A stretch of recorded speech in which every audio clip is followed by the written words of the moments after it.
The question of how and why the United Nations is the crux of the great conspiracy to destroy the sovereignty of the United States and the enslavement of the American people within a UN one-world dictatorship is a complete and unknown mystery to the vast majority of the American people. The reason for this unawareness of the frightening danger to our country and to the entire free world is simple. The masterminds behind this great conspiracy have absolute control of all of our mass communications media, especially television, the radio, the press, and Hollywood. We all know that our State Department, the Pentagon, and the White House have brazenly proclaimed that they have the right and the power to manage the news, to tell us not the truth, but what they want us to believe. They have seized that power on orders from their masters of the great conspiracy. And the objective is to brainwash the people into accepting the phony peace bait to transform the United States into an enslaved unit of the United Nations one world government. First of all, bear in mind that the so-called UN police action in Korea, fought by the United States, in which 150,000 of our sons were murdered and maimed, was part of the plot, just as the undeclared by Congress war in Vietnam, in which our sons are dying, is part of the plot, just as the plot against Rhodesia and South Africa, in which our sons will be dying, is part of the UN plot. However, the vitally important thing for all Americans, all you mothers of the boys who died in Korea and are now dying in Vietnam, to know is that our so-called leaders in Washington, whom we elected to safeguard our nation and our Constitution, are the betrayers, and that behind them are a comparatively small group of men whose sole objective is to enslave the whole world of humanity in their satanic plot of one world government. Now, in order to give you a very clear picture of this satanic plot, I will go back to its beginning, clear back in the middle of the 18th century, and name the men who put that plot into action, and then bring you down to the present, today's status of that plot. Now, as a matter of further intelligence, a term used by the FBI, let me clarify the meaning of the expression, "He is a liberal."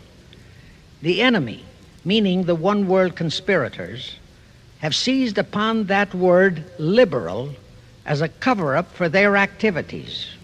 It sounds so innocent and so humanitarian to be liberal. We'll make sure that the person who calls himself a liberal or is described as a liberal is not in truth a red. Now then, this satanic plot was launched back in the 1760s when it first came into existence under the name of the Illuminati. This Illuminati was organized by one Adam Weishaupt, born a Jew, who was converted to Catholicism and became a Catholic priest, and then, at the behest of the then newly organized House of Rothschild, defected and organized the Illuminati. Naturally, the Rothschilds financed that operation. And every war since then, beginning with the French Revolution, has been promoted by the Illuminati, operating under various names and guises. I say under various names and guises because after the Illuminati was exposed and became too notorious, Weishaupt and his co-conspirators began to operate under various other names. In the United States, immediately after World War I, they set up what they called the Council on Foreign Relations, commonly referred to as the CFR. And this CFR is actually the Illuminati in the United States. And its hierarchy, the masterminds in control of the CFR, to a very great extent are the descendants of the original Illuminati conspirators. But to conceal that fact, Most of them changed their original family names to American-sounding names. For example, the true name of the Dillons, Clarence and Douglas Dillon, once Secretary of the U.S. Treasury Department, is Lepowski. I'll come back to all this later. There is a similar establishment of the Illuminati in England, operating under the name of the British Institute of International Affairs. There are similar secret Illuminati organizations in France, Germany, and other nations operating under different names. And all these organizations, including the CFR, continuously set up numerous subsidiary or front organizations that are infiltrated into every phase of the various nations' affairs. But at all times, the operations of these organizations were and are masterminded and controlled by the internationalist bankers, who in turn were and are controlled by the Rothschilds. The details of how they accomplished the setting up of the CFR in the United States, as also in the other nations, are far too voluminous to be described in this dissertation. But you can find it complete in News Bulletin number 122, entitled UN is Spawn of the Illuminati, and News Bulletin number 123, entitled CFR Completely Unmasked as Illuminati. Both are published by the Cinema Educational Guild, Post Office Box 46205, Hollywood, California. You can get them for 50 cents per copy by writing to that address. Those news bulletins reveal the names of the original founders of the Illuminati and the Americanized names of their descendants in the present CFR. Now I'll go back to the activities of the original Illuminati conspirators. As revealed in News Bulletin number 122, one branch of the Rothschild family had financed Napoleon. Another branch of the Rothschilds, both branches the real masterminds of the Illuminati, financed Britain, Germany, and the other nations in the Napoleonic Wars. Immediately after the Napoleonic Wars, the Illuminati assumed that all the nations were so destitute and so weary of wars that they'd be glad for any solution. So the Rothschild stooges set up what they called the Congress in Vienna, and at that meeting they tried to create the first League of Nations, their first attempted one world government, on the theory that all the crowned heads of the European governments were so deeply in debt to them that they would willingly or unwillingly serve as their stooges. But the Tsar of Russia caught the stench of the plot and completely torpedoed it.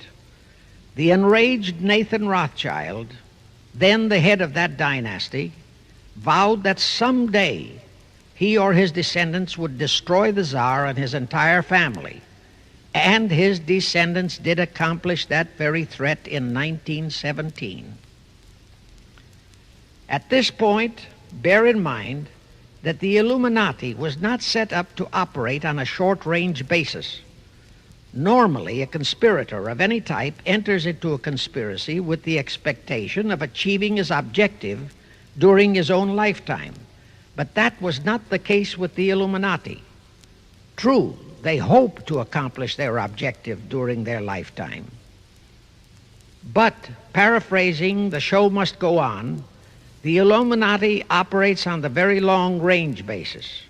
Whether it will take scores of years or even centuries, they have dedicated their descendants to keep the plot boiling until they hope the conspiracy is achieved. Now let's go back to the birth of the Illuminati. Adam Weishaupt was a Jesuit-trained professor of canon law, teaching in Ingolstadt University when he defected from Christianity to embrace the Luciferian conspiracy.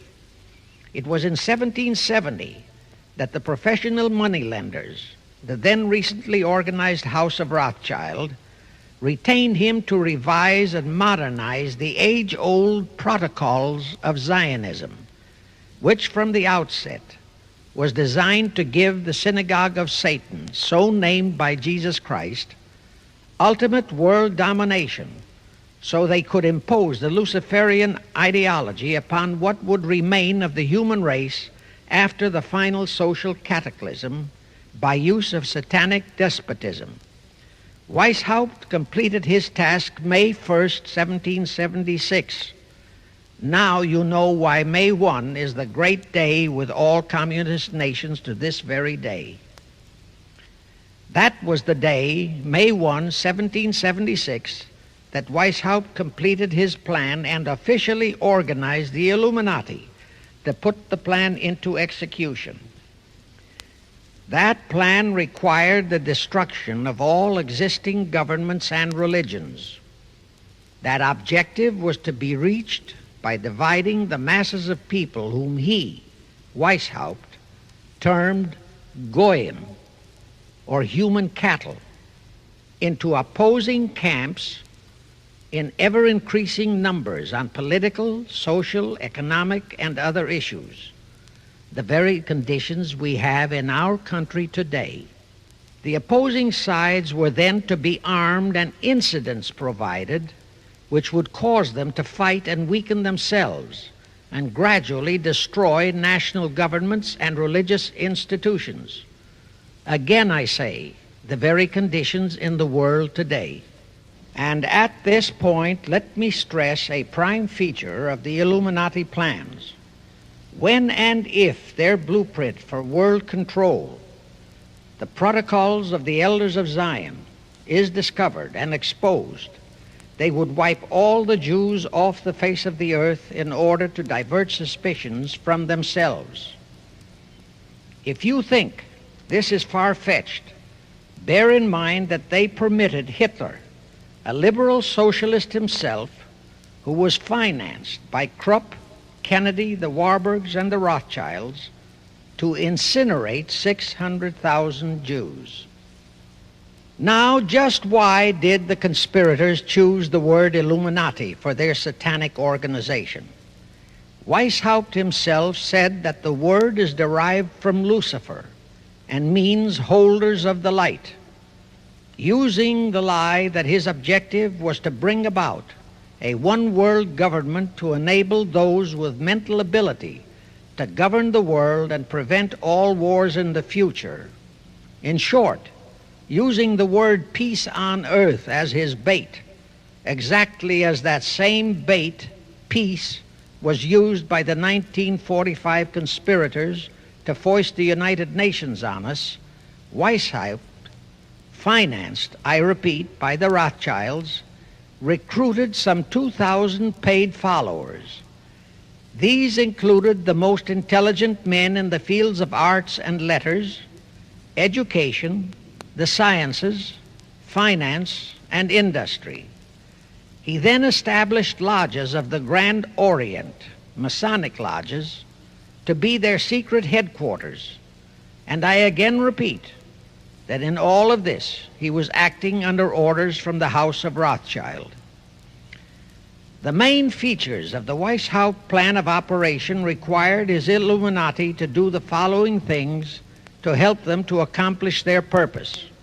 Number one, use monetary and sex bribery to obtain control of men already in high places in the various levels of all governments and other fields of endeavor.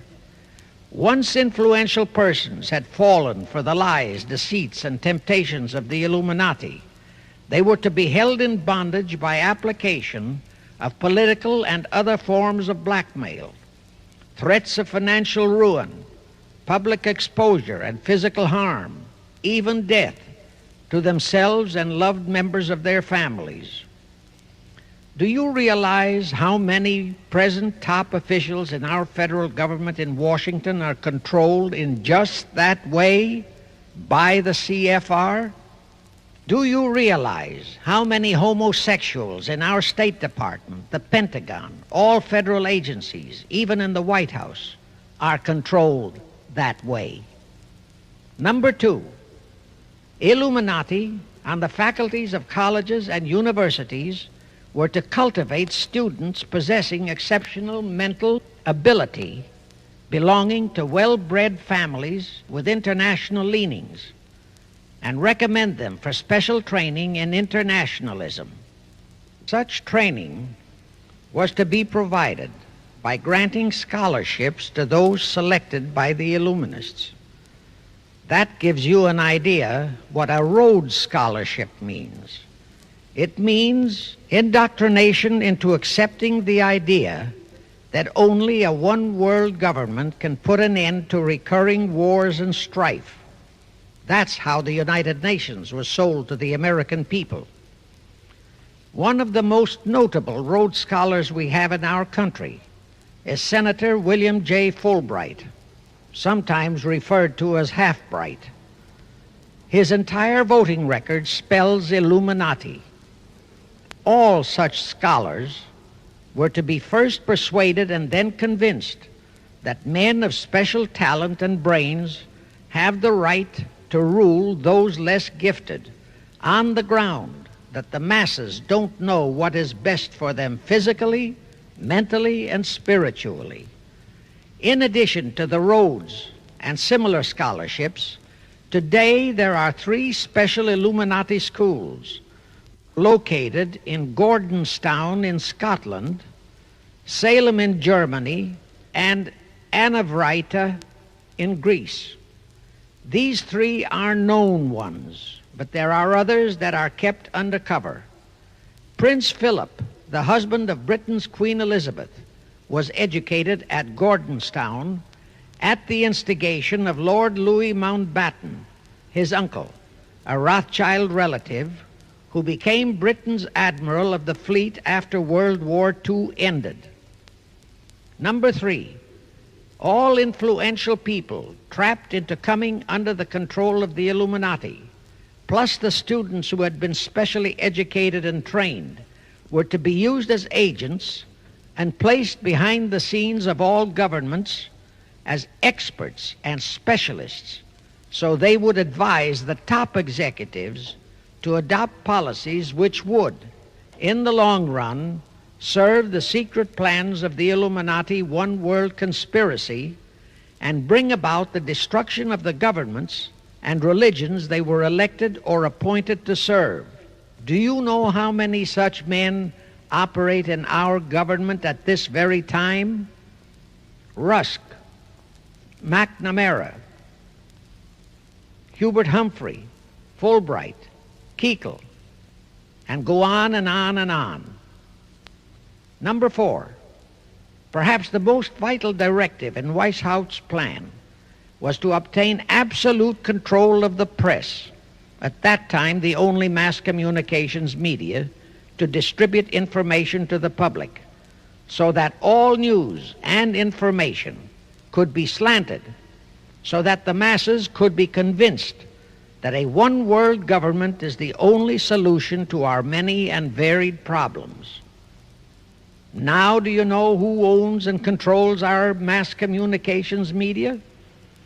I'll tell you, practically all the movie lots in Hollywood is owned by the Lehmans, Kuhn Loeb and Company, Goldman Sachs, and other internationalist bankers. All the national radio and TV channels in the nation are owned and controlled by those same internationalist bankers. The same is true of every chain of metropolitan newspapers and magazines, also of the press wire services, such as Associated Press, United Press International, etc. The supposed heads of all those media are merely the fronts for the internationalist bankers, who in turn compose the hierarchy of the CFR, today's Illuminati in America. Now can you understand why the Pentagon's press agent Sylvester so brazenly proclaimed that the government has the right to lie to the people? What he really meant was that our CFR-controlled government had the power to lie to and be believed by the brainwashed American people.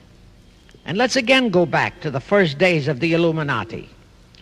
Because Britain and France were the 2 greatest world powers in the late years of the 18th century, Weishaupt ordered the Illuminati to foment the colonial wars, including our Revolutionary War, to weaken the British Empire and organize the French Revolution to destroy the French Empire. He scheduled the French Revolution to start in 1789.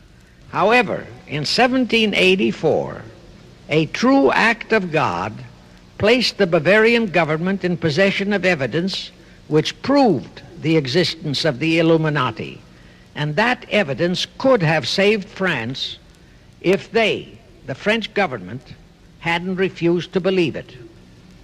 Here is how that act of God happened. It was in 1874 that Weishaupt issued his orders for the French Revolution. A German writer named Zwack put it into book form. It contained the entire Illuminati story and Weishaupt's plans.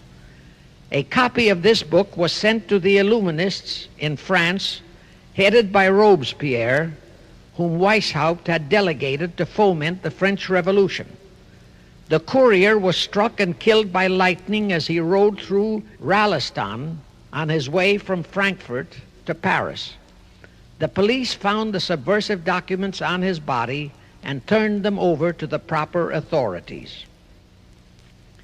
After careful study of the plot, the Bavarian government ordered the police to raid Weishaupt's newly organized lodges of the Grand Orient and the homes of his most influential associates.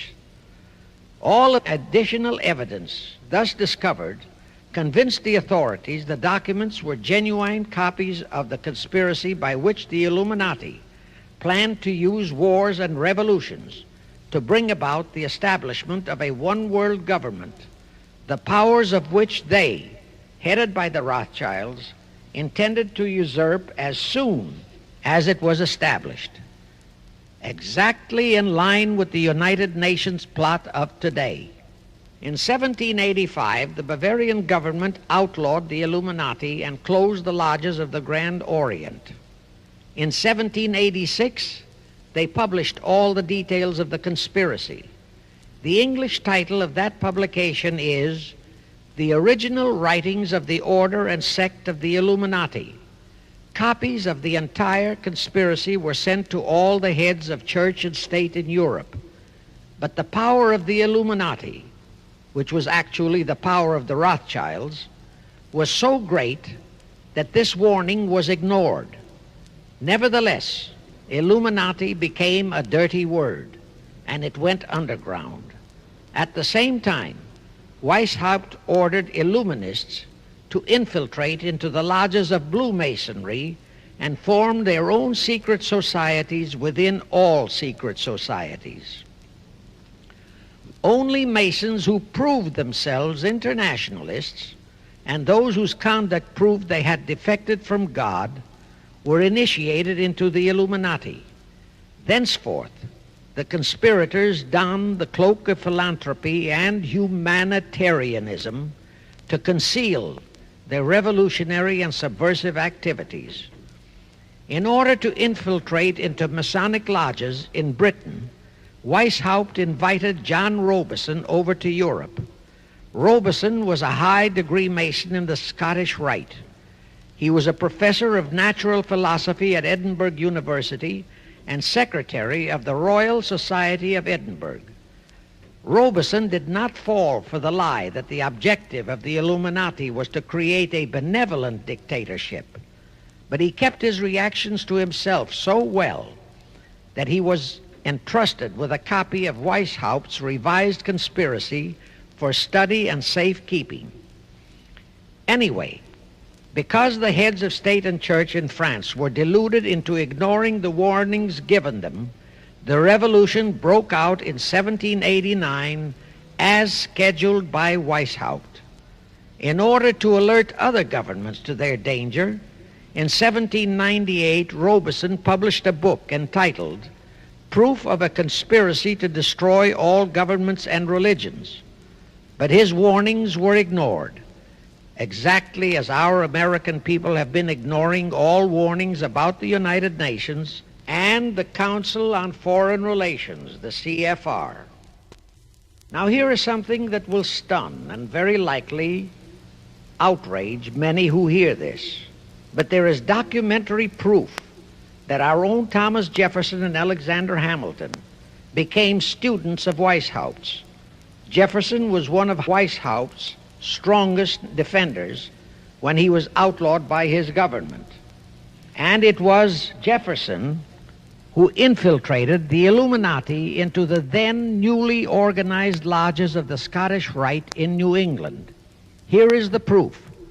In 1789, John Robeson warned all Masonic leaders in America that the Illuminati had infiltrated into their lodges.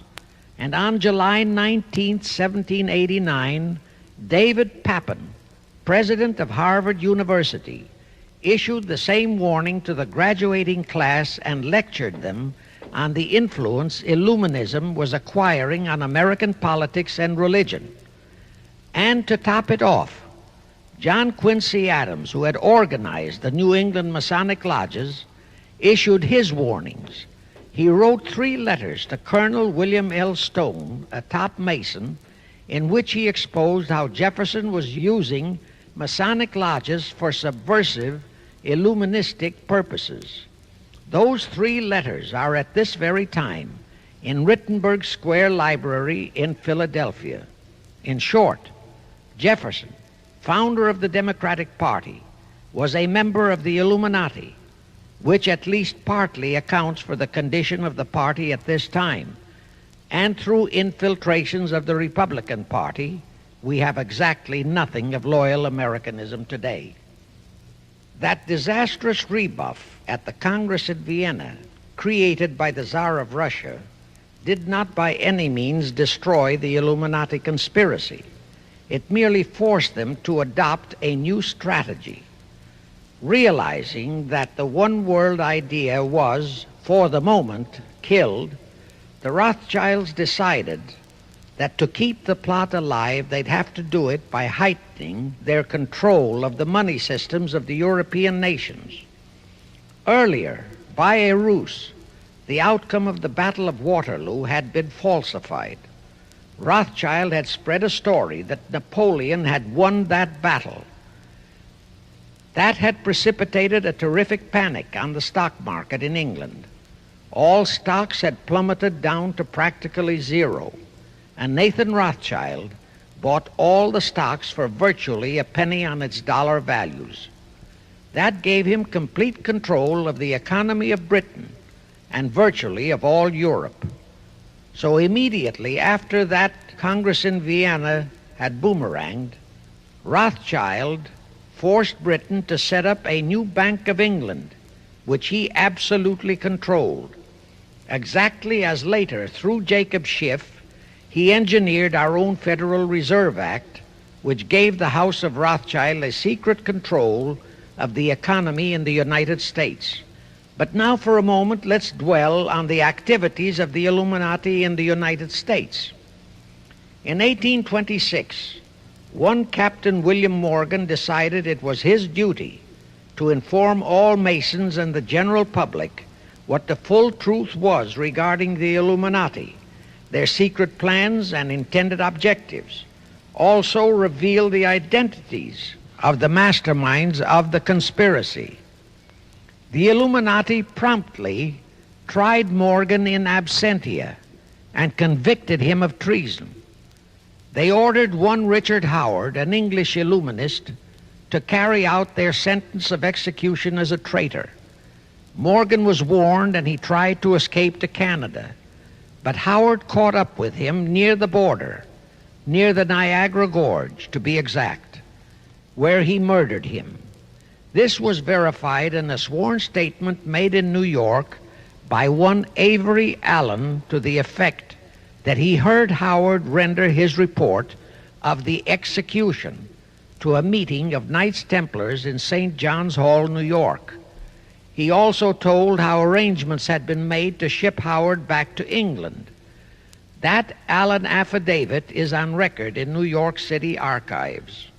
Very few Masons and very few of the general public know that general disapproval over that incident of murder caused approximately half of all the Masons in the northern jurisdiction of the United States to secede.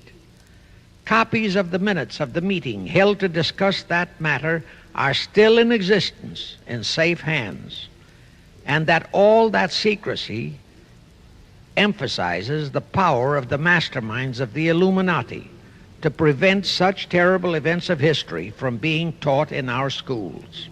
In the early 1850s, the Illuminati held a secret meeting in New York, which was addressed by a British Illuminist named Wright.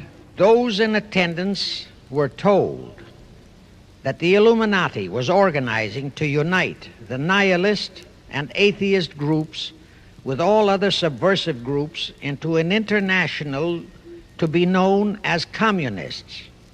That was when the word communist first came into being, and it was intended to be the supreme weapon and scare word to terrify the whole world and drive the terrorized peoples into the Illuminati one world scheme. This scheme, communism, was to be used to enable the Illuminati to foment future wars and revolutions. Clinton Roosevelt, a direct ancestor of Franklin Roosevelt, Horace Greeley and Charles Dana, foremost newspaper publishers of that time, were appointed to head a committee to raise funds for the new venture. Of course, most of the funds were provided by the Rothschilds. And this fund was used to finance Karl Marx and Engels when they wrote Das Kapital and the Communist Manifesto in Soho, England.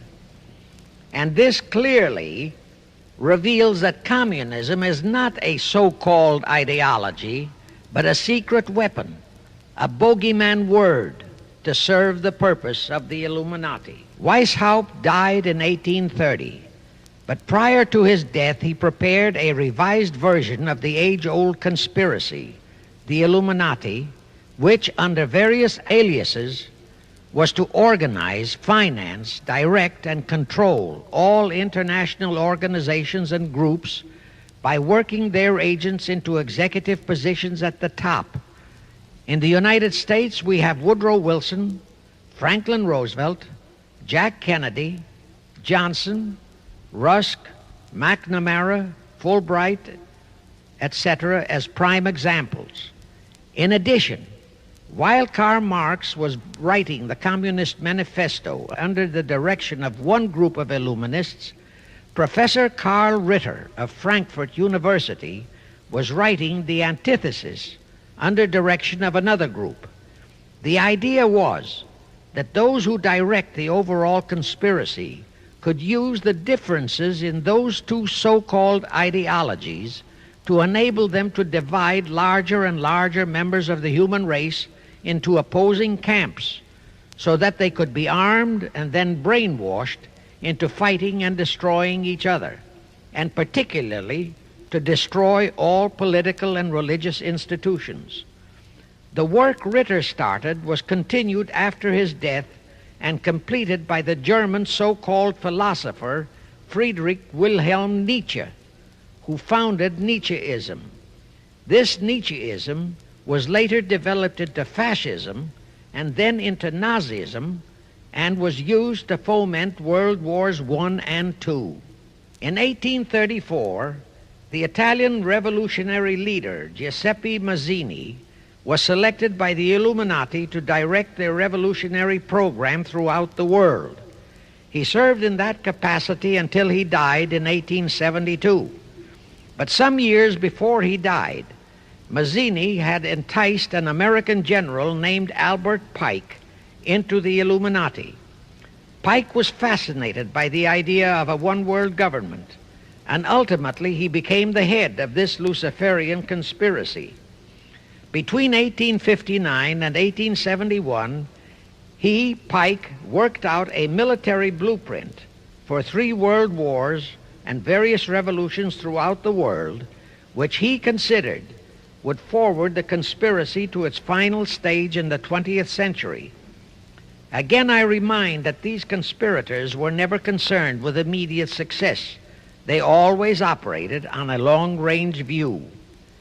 Pike did most of his work in his home in Little Rock, Arkansas, but a few years later, when the Illuminati's lodges of the Grand Orient became suspect and repudiated because of Mazzini's revolutionary activities in Europe, Pike organized what he called the New and Reformed Palladian Rite.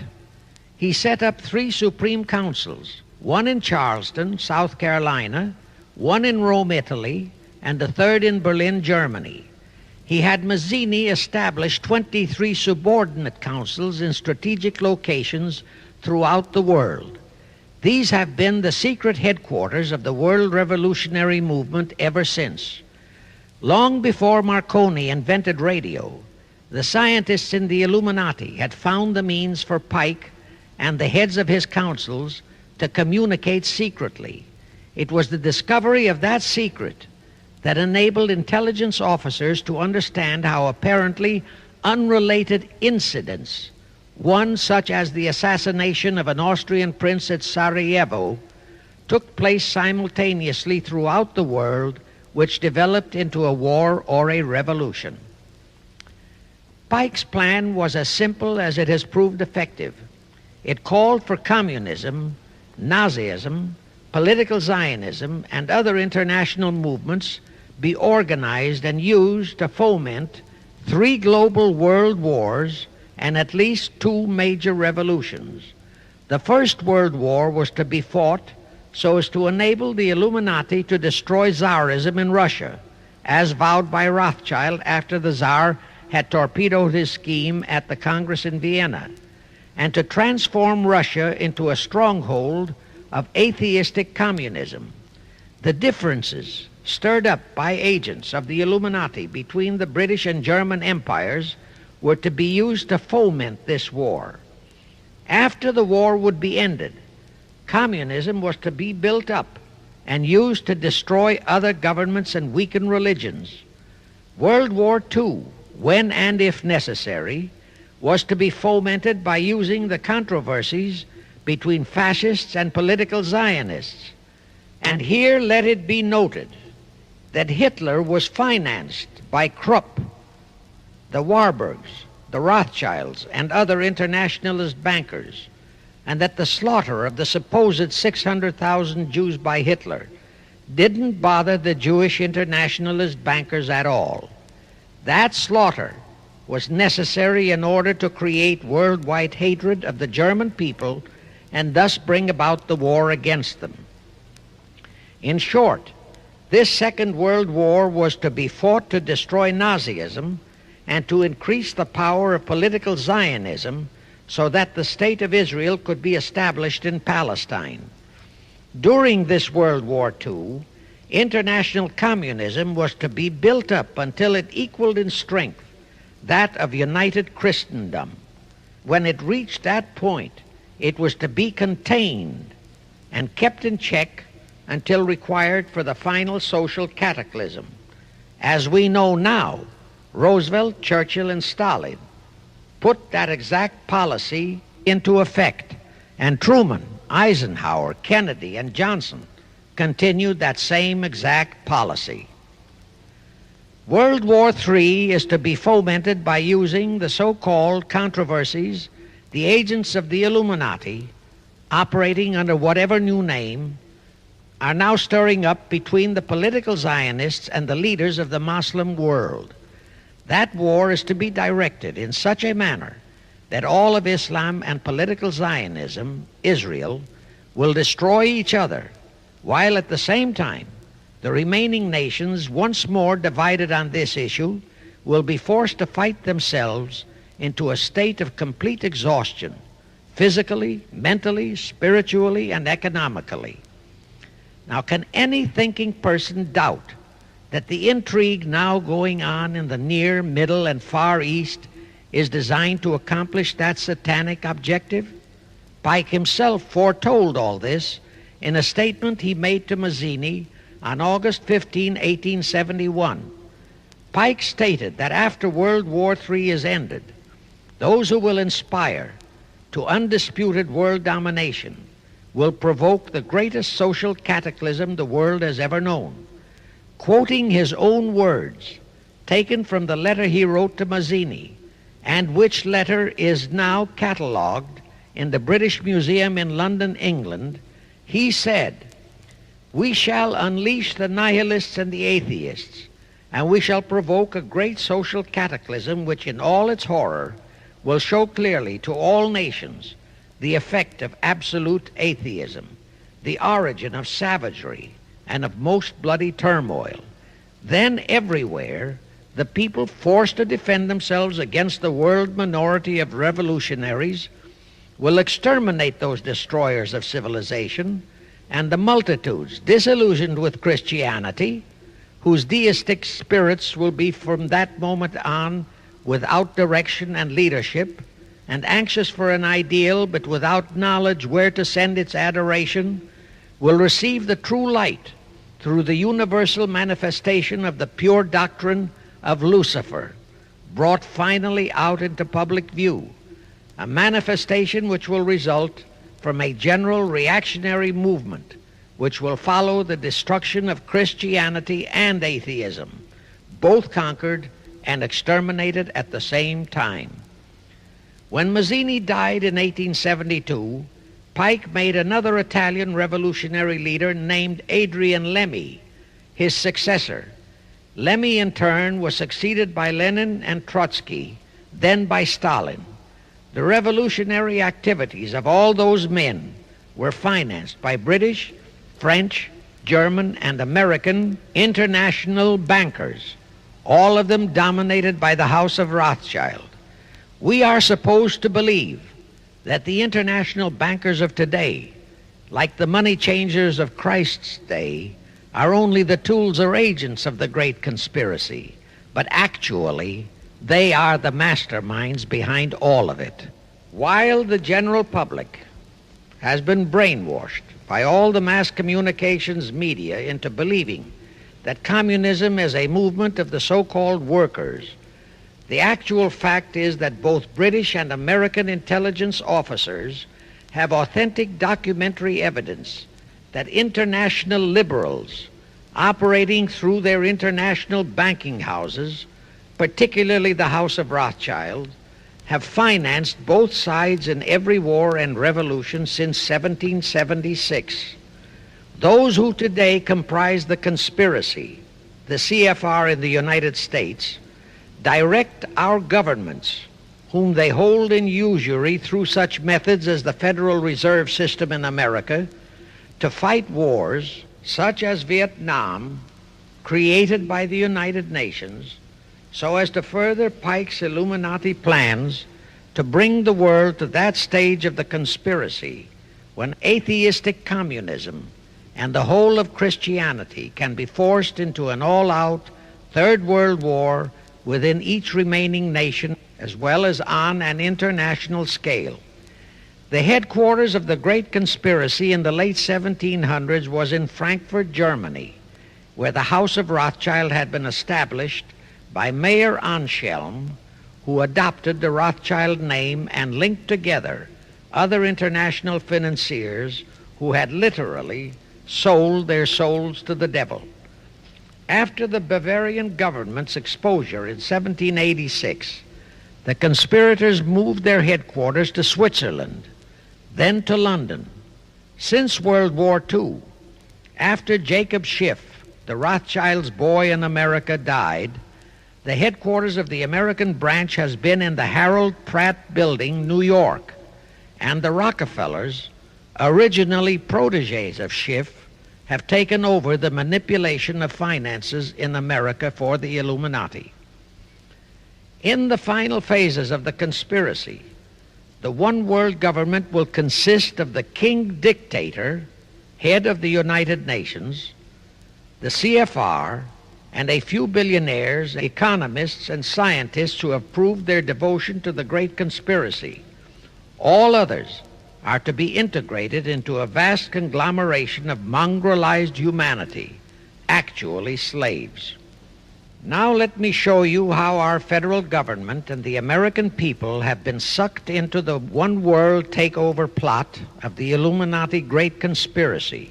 And always bear in mind that the United Nations was created to become the housing for that one world so-called liberal conspiracy.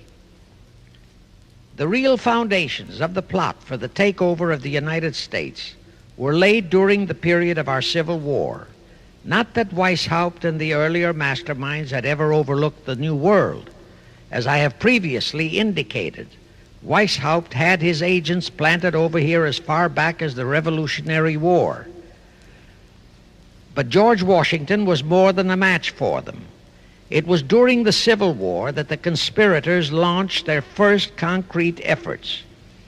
We know that Judah Benjamin, chief advisor of Jefferson Davis, was a Rothschild agent.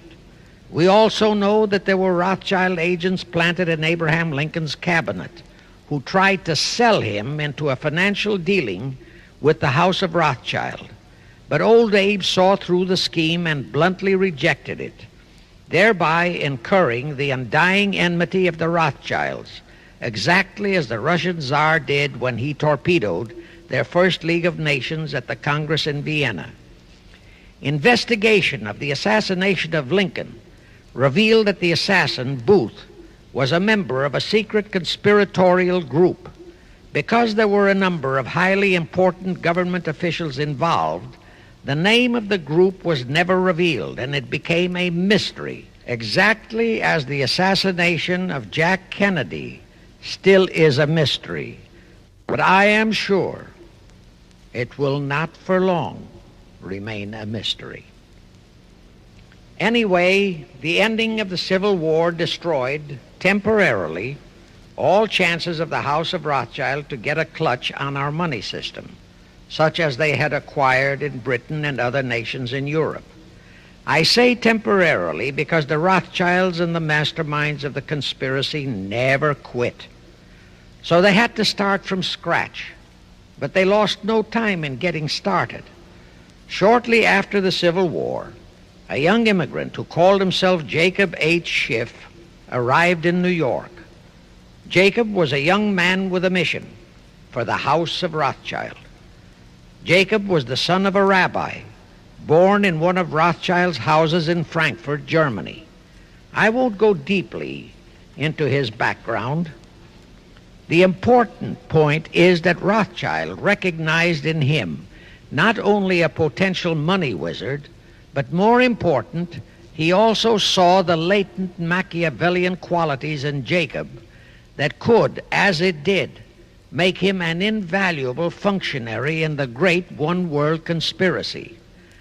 After a comparatively brief training period in the Rothschilds' London bank, Jacob left for America with instructions to buy into a banking house, which was to be the springboard to acquire control of the money system of the United States.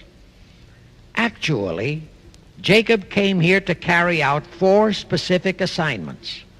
Number 1, and most important, was to acquire control of America's money system. Number 2, find desirable men who, for a price, would be willing to serve as stooges for the great conspiracy and promote them into high places in our federal government, our Congress, in the U.S. Supreme Court, and all federal agencies.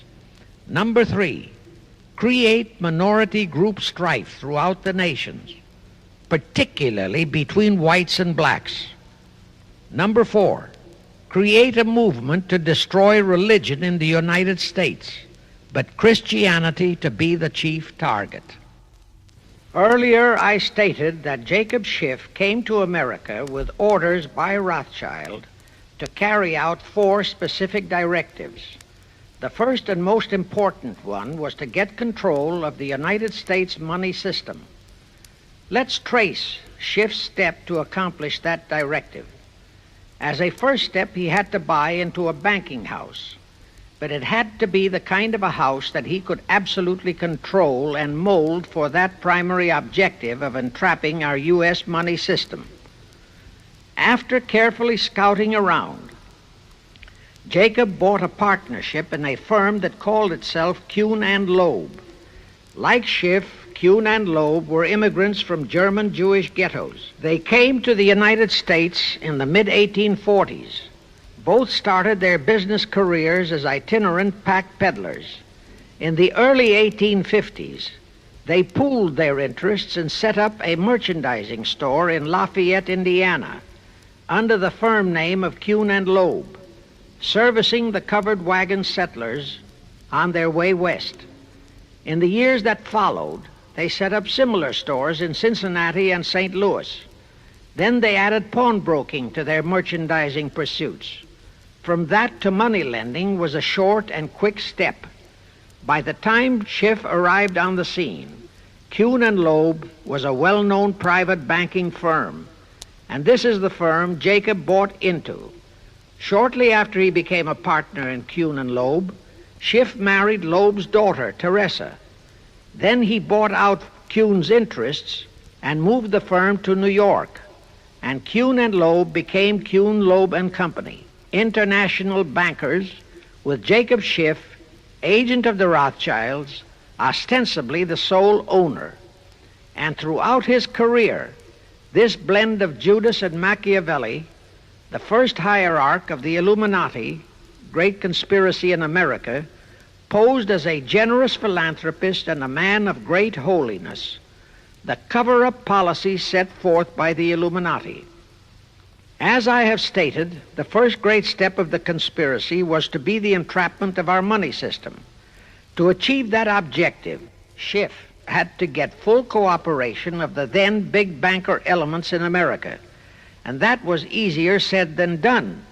Even in those years, Wall Street was the heart of the American money mart, and J.P. Morgan was its dictator.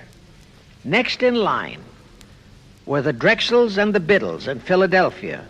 All the other financiers, big and little, danced to the music of those three houses, but particularly to that of Morgan. All of those three were proud, haughty, arrogant potentates. For the first few years, they viewed the little bewhiskered man from the German ghettos with utter contempt. But Jacob knew how to overcome that. He threw a few Rothschild bones to them, said bones being distribution in America of desirable European stock and bond issues. Then he discovered he had a still more potent weapon in his hands in the following. It was in the decades following our Civil War that our industries began to burgeon. We had great railroads to build. The oil, mining, steel, textile industries were bursting out of their swaddling clothes. All that called for vast financing. Much of that financing had to come from abroad. That meant the House of Rothschild, and that was when Schiff came into his own. He played a very crafty game. He became the patron saint of John D. Rockefeller, Edward R. Harriman, and Andrew Carnegie. He financed the Standard Oil Company for Rocky, the railroad empire for Harriman, and the steel empire for Carnegie. But instead of hogging all the other industries for Kuhn, Loeb and Company, he opened the doors of the House of Rothschild to Morgan, Biddle, and Drexel. In turn, Rothschild arranged the setting up of London, Paris, European, and other branches for those three, but always in partnerships with Rothschild subordinates. And Rothschild made it very clear to all those men that Schiff was to be the boss in New York. Thus, at the turn of the century, Schiff had a tight control of the entire banking fraternity on Wall Street, which by then, with Schiff's help, included Lehman Brothers, Goldman Sachs, and other internationalist banks, headed by men chosen by the Rothschilds. In short, that meant control of the nation's money powers, and he was then ready for the giant step, the entrapment of our national money system. Now, under our Constitution, all control of our money system is vested solely in our Congress. Schiff's next important step was to seduce our Congress to betray that constitutional edict by surrendering that control to the hierarchy of the Illuminati's great conspiracy. In order to legalize that surrender and thus make the people powerless to resist it, it would be necessary to have Congress enact special legislation. To accomplish that, Schiff would have to infiltrate stooges into both houses of Congress, stooges powerful enough to railroad Congress into passing such legislation. Equally, or even more important, he would have to plant a stooge in the White House, a president without integrity and without scruples, who would sign that legislation into law. To accomplish that, he had to get control of either the Republican or the Democratic Party. The Democratic Party was the more vulnerable. It was the hungrier of the two parties. Except for Grover Cleveland, the Democrats had been unable to land one of their men in the White House since before the Civil War. There were two reasons for that. Number one, poverty of the party. Number two, there were considerably more Republican-minded voters than Democrats. The poverty matter was not a great problem, but the voter problem was a different story. But as I previously said, Schiff was a smart cookie. Here is the atrocious and murderous method he employed to solve that voter problem. His solution emphasizes how very little the Jewish internationalist bankers care about their own racial brethren, as you shall see. Suddenly, around 1890, there broke out a nationwide series of pogroms in Russia. Many, many thousands of innocent Jews, men, women, and children, were slaughtered by the Cossacks and other peasants. Similar pogroms with similar slaughter of innocent Jews broke out in Poland, Romania, and Bulgaria. All those pogroms were fomented by Rothschild agents. As a result, Jewish terrified refugees from all those nations swarmed into the United States, and that continued throughout the next 2 or 3 decades because the pogroms were continuous through all those years. All those refugees were aided by self-styled humanitarian committees set up by Schiff, the Rothschilds, and all the Rothschild affiliates. In the main, the refugees streamed into New York, but the Schiff-Rothschild humanitarian committees found ways to shuffle many of them into other large cities, such as Chicago, Boston, Philadelphia, Detroit, Los Angeles, etc. All of them were quickly transformed into naturalized citizens and educated to register as Democrats. Thus, all of that so-called minority group became solid Democratic voter blocs in their communities, all controlled and maneuvered by their so-called benefactors. And shortly after the turn of the century, they became vital factors in the political life of our nation. That was one of the methods Schiff employed to plant men like Nelson Aldrich in our Senate and Woodrow Wilson in the White House. At this point, let me remind you of another of the important jobs that was assigned to Schiff when he was dispatched to America. I refer to the job of destroying the unity of the American people by creating minority group and racial strife. By the pogrom-driven Jewish refugees into America, Schiff was creating one ready-made minority group for that purpose. But the Jewish people as a whole, made fearful by the pogroms, could not be depended upon to create the violence necessary to destroy the unity of the American people. But right within America, there was an already made-to-order, although as yet a sleeping minority group, the Negroes, who could be sparked into so-called demonstrations, rioting, looting, murder, and every other type of lawlessness.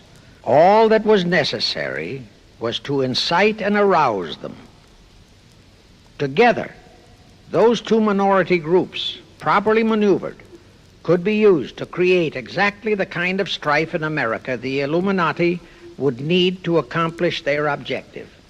Thus, at the same time that Schiff and his co-conspirators were laying their plans for the entrapment of our money system, they were also perfecting plans to hit the unsuspecting American people with an explosive and terrifying racial upheaval that would tear the people into hate fractions and create chaos throughout the nation, especially on all college and university campuses.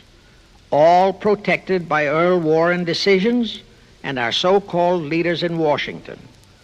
Of course, perfecting those plans required time and infinitely patient organizing. Now, to remove all doubts, I'll take a few moments to give you documentary proof of this racial strife plot. First of all, they had to create leaderships and organizations to draw in millions of dupes, both Jewish and Negroes, who would do the demonstrating and commit the rioting, looting, and lawlessness. So in 1909, Schiff, the Laymans, and other conspirators organized and set up the National Association for the Advancement of the Colored People, known as the NAACP. The presidents, directors, and legal counsels of the NAACP were always white men, Jews appointed by Schiff. And this is the case to this very day. Then, in 1913, the Schiff Group organized the Anti-Defamation League of the B'nai B'rith, commonly known as the ADL, to serve as the Gestapo and hatchet man outfit for the entire great conspiracy. Today, this sinister ADL maintains over 2,000 agencies in all parts of the country, and they advise and completely control every action of the NAACP, core of the Urban League, of all the other so-called Negro civil rights organizations throughout the nation, including such leaders as Martin Lucifer King, Stokely Carmichael, Bayard Rustin, and others of that ilk. In addition, the ADL acquired absolute control of the advertising budgets of many department stores, hotel chains, and TV and radio industrialist sponsors, also advertising agencies, in order to control practically all the mass communications media and force every loyal newspaper to slant and falsify the news, and to further incite and at the same time create sympathy for the lawlessness and violence of the Negro mobs. Here is documentary proof of the beginning of their deliberate plot to foment the Negroes into all their lawlessness. Around 1910, one Israel Zangwill wrote a play entitled The Melting Pot. It was sheer propaganda to incite the Negroes and Jews, because the play purportedly visualized how the American people were discriminating against and persecuting Jews and Negroes. At that time, nobody seemed to realize that it was a propaganda play. It was that cleverly written. The propaganda was well wrapped up in the truly great entertainment in the play, and it was a big Broadway hit. Now, in those years, the legendary Diamond Jim Brady used to throw a banquet at the famous Delmonico restaurant in New York after the opening performance of a popular play. He threw such a party for the cast of The Melting Pot, its author, producer, and chosen Broadway celebrities. By then, I'd already made a personal mark on the Broadway theater and was invited to that party. There I met George Bernard Shaw and a Jewish writer named Israel Cohen. Zangwill, Shaw, and Cohen were the triumvirate who created the Fabian Society in England and had worked closely with a Frankfurt Jew named Mordecai, who had changed his name to Karl Marx. But remember, at that time, both Marxism and communism were just emerging, and nobody paid much attention to either, and nobody suspected the propaganda in the writings of those three really brilliant writers. At that banquet, Israel Cohen told me he was then engaged in writing a book which was to be a follow-up on Zangwill's The Melting Pot. The title of his book was to be A Racial Program for the 20th Century. At that time, I was completely absorbed by my work as a playwright, and significant as that title was, its real objective never dawned on me, nor was I interested in reading the book. But it suddenly hit me with the force of a hydrogen bomb when I received a newspaper clipping of an item published by the Washington, D.C. Evening Star in May 1957. That item was a verbatim reprint of the following excerpt in Israel Cohen's book, A Racial Program for the 20th Century, and it reads, as I quote, "We must realize that our party's most powerful weapon is racial tension. By propounding into the consciousness of the dark races that for centuries they have been oppressed by the whites, we can mold them to the program of the Communist Party. In America, we will aim for subtle victory. While inflaming the Negro minority against the whites, we will instill in the whites a guilt complex for their exploitation of the Negroes. We will aid the Negroes to rise to prominence in every walk of life, in the professions and in the world of sports and entertainment. With this prestige, the Negro will be able to intermarry with the whites and begin a process which will deliver America to our cause." That same excerpt was entered into the congressional record of June 7, 1957 by Representative Thomas G. Abernathy. Thus the authenticity of that passage in Cohen's book was fully established. But the one question that remained in my mind was whether it represented the official policy or plot of the Communist Party or just a personal expression of Cohen himself. Hence I sought more proof, and I found it. In an official pamphlet published in 1935 by the New York Communist Party's official Workers' Library Publishers. That pamphlet was entitled, "The Negroes in a Soviet America." It urged the Negroes to rise up, form a Soviet state in the South, and apply for admission to the Soviet Union. It contained a firm pledge that the revolt would be supported by all American Reds and all so-called liberals. On page 38, it promised that a Soviet government would confer greater benefits to Negroes than to whites. And again, this official communist pamphlet pledged that, I quote, "Any act of discrimination or prejudice against a Negro will become a crime under the revolutionary law," unquote.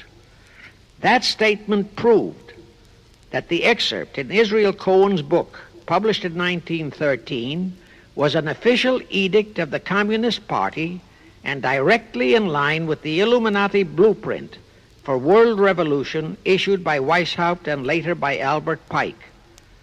Now there's only one question, and that is to prove that the communist regime is directly controlled by the American Jacob Schiff and London Rothschild masterminds of the Great Conspiracy. A little later, I will provide that proof that will remove even a remote doubt that the Communist Party as we know it was created by those masterminds, capitalists if you will note, that Schiff, the Warburgs, and the Rothschilds planned and financed the entire Russian Revolution, also the murder of the Tsar and his family, and that Lenin, Trotsky, and Stalin took their orders directly from Schiff and the other capitalists whom they supposedly are fighting. Now can you see why the vile Earl Warren and his equally vile co-Supreme Court justices issued that infamous and treasonous desegregation decision in 1954? It was to aid and abet the plot of the Illuminati conspirators to create tension and strife between Negroes and whites. Can you see why the same Earl Warren issued his decision prohibiting Christian prayers and Christmas carols in our schools? It was done to destroy Christianity. Can you see why Eisenhower, despite all the rigid constitutional prohibitions, sent federal troops into a southern state to enforce the desegregation decision? Why Kennedy did likewise? And can you see why Johnson and 66 senators, despite the protests of 90% of the American people, voted for the Consular Treaty, which opens our entire country to Russian spies and saboteurs? All those 66 senators are 20th century Benedict Arnolds.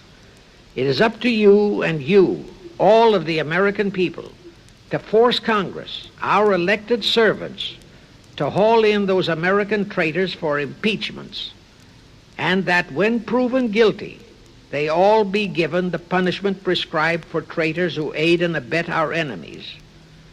And that includes the forcing of rigid investigations by Congress of the CFR and all their fronts, such as the ADL, the NAACP, SNCC, and such Illuminati tools as Martin Lucifer King.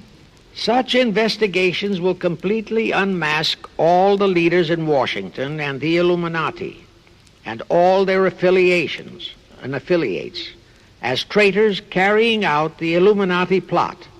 It will completely unmask the United Nations as the intended crux of the entire plot and force Congress to take the U.S. out of the UN and hurl the UN out of the U.S. In fact, it will destroy the UN and the entire plot. Before I close this phase, I wish to reiterate and stress one vital point, which I urge you to never forget if you wish to save our country for your children and their children. Here is the point. Every unconstitutional and unlawful act committed by Woodrow Wilson, by Franklin Roosevelt, by Truman, Eisenhower, and Kennedy, and are now being committed by Johnson, is exactly in line with the Illuminati conspirators' centuries-old plot outlined by Weishaupt and Albert Pike. Every vicious decision issued by the traitorous Earl Warren and his equally traitorous Supreme Court justices was directly in line with what the Illuminati blueprint required. That all the treason committed by our State Department under Rusk and earlier by John Foster Dulles and Marshall, also all the treason committed by McNamara and his predecessors, is directly in line with that same Illuminati blueprint for the takeover of the world. Also the amazing treason by various members of our Congress, especially by the 66 senators who signed for the Consular Treaty, has been committed on orders from the Illuminati. Now I will go back to Jacob Schiff's entrapment of our money system and the treasonous actions that followed. It will also reveal the Schiff-Rothschild control of not only Karl Marx, but of Lenin, Trotsky, and Stalin, who created the revolution in Russia and set up the Communist Party. It was in 1908 that Schiff decided the time had come for his seizure of our money system. His chief lieutenants in that seizure were Colonel Edward Mandel House, whose entire career was that of chief executive and courier for Schiff, as I shall show, Bernard Baruch, and Herbert Lehman. In the fall of that year, they assembled in secret conclave at the Jekyll Island Hunt Club, owned by J.P. Morgan at Jekyll Island, Georgia. Among those present were J.P. Morgan, John D. Rockefeller, Colonel House, Senator Nelson Aldrich, Schiff, Stillman and Vanderlip of the New York National City Bank, W. and J. Seligman, Eugene Meyer, Bernard Baruch, Herbert Lehman, Paul Warburg, in short, all of the international bankers in America, all of them members of the hierarchy of the Illuminati's great conspiracy. A week later, they emerged with what they called the Federal Reserve System. Senator Aldrich was the stooge who was to railroad it through Congress. But they held that railroading in abeyance for one chief reason. They would first have to plant their man, an obedient stooge, in the White House to sign the Federal Reserve Act into law. They knew that even if the Senate would pass that act unanimously, the then newly elected President Taft would promptly veto it. So they waited. In 1912, their man, Woodrow Wilson, was elected to the presidency. Immediately after Wilson was inaugurated, Senator Aldrich railroaded the Federal Reserve Act through both houses of Congress, and Wilson promptly signed it, and the Federal Reserve Act became law. That heinous act of treason was committed in December 23, 1913, 2 days before Christmas, when all the members of Congress, except for several carefully picked representatives and 3 equally carefully picked senators, were away from Washington. How heinously treasonous was that act? I'll tell you. Our founding fathers knew full well the power of money. They knew that whoever had that power held the destiny of our nation in his hands. Therefore, they carefully guarded this power when they set forth in the Constitution that Congress, the elected representatives of the people, alone would have that power. The constitutional language on this point is brief, concise, and specific, stated in Article 1, Section 8, Paragraph 5, defining the duties and powers of Congress, and I quote, "To coin money, regulate the value thereof, and of foreign coin, and the standard of weights and measures," unquote. But on that tragic, unforgettable day of infamy, December 23, 1913, the men we sent to Washington to safeguard our interests, the representatives and senators and Woodrow Wilson, delivered the destiny of our nation into the hands of two aliens from Eastern Europe, Jacob Schiff and Paul Warburg.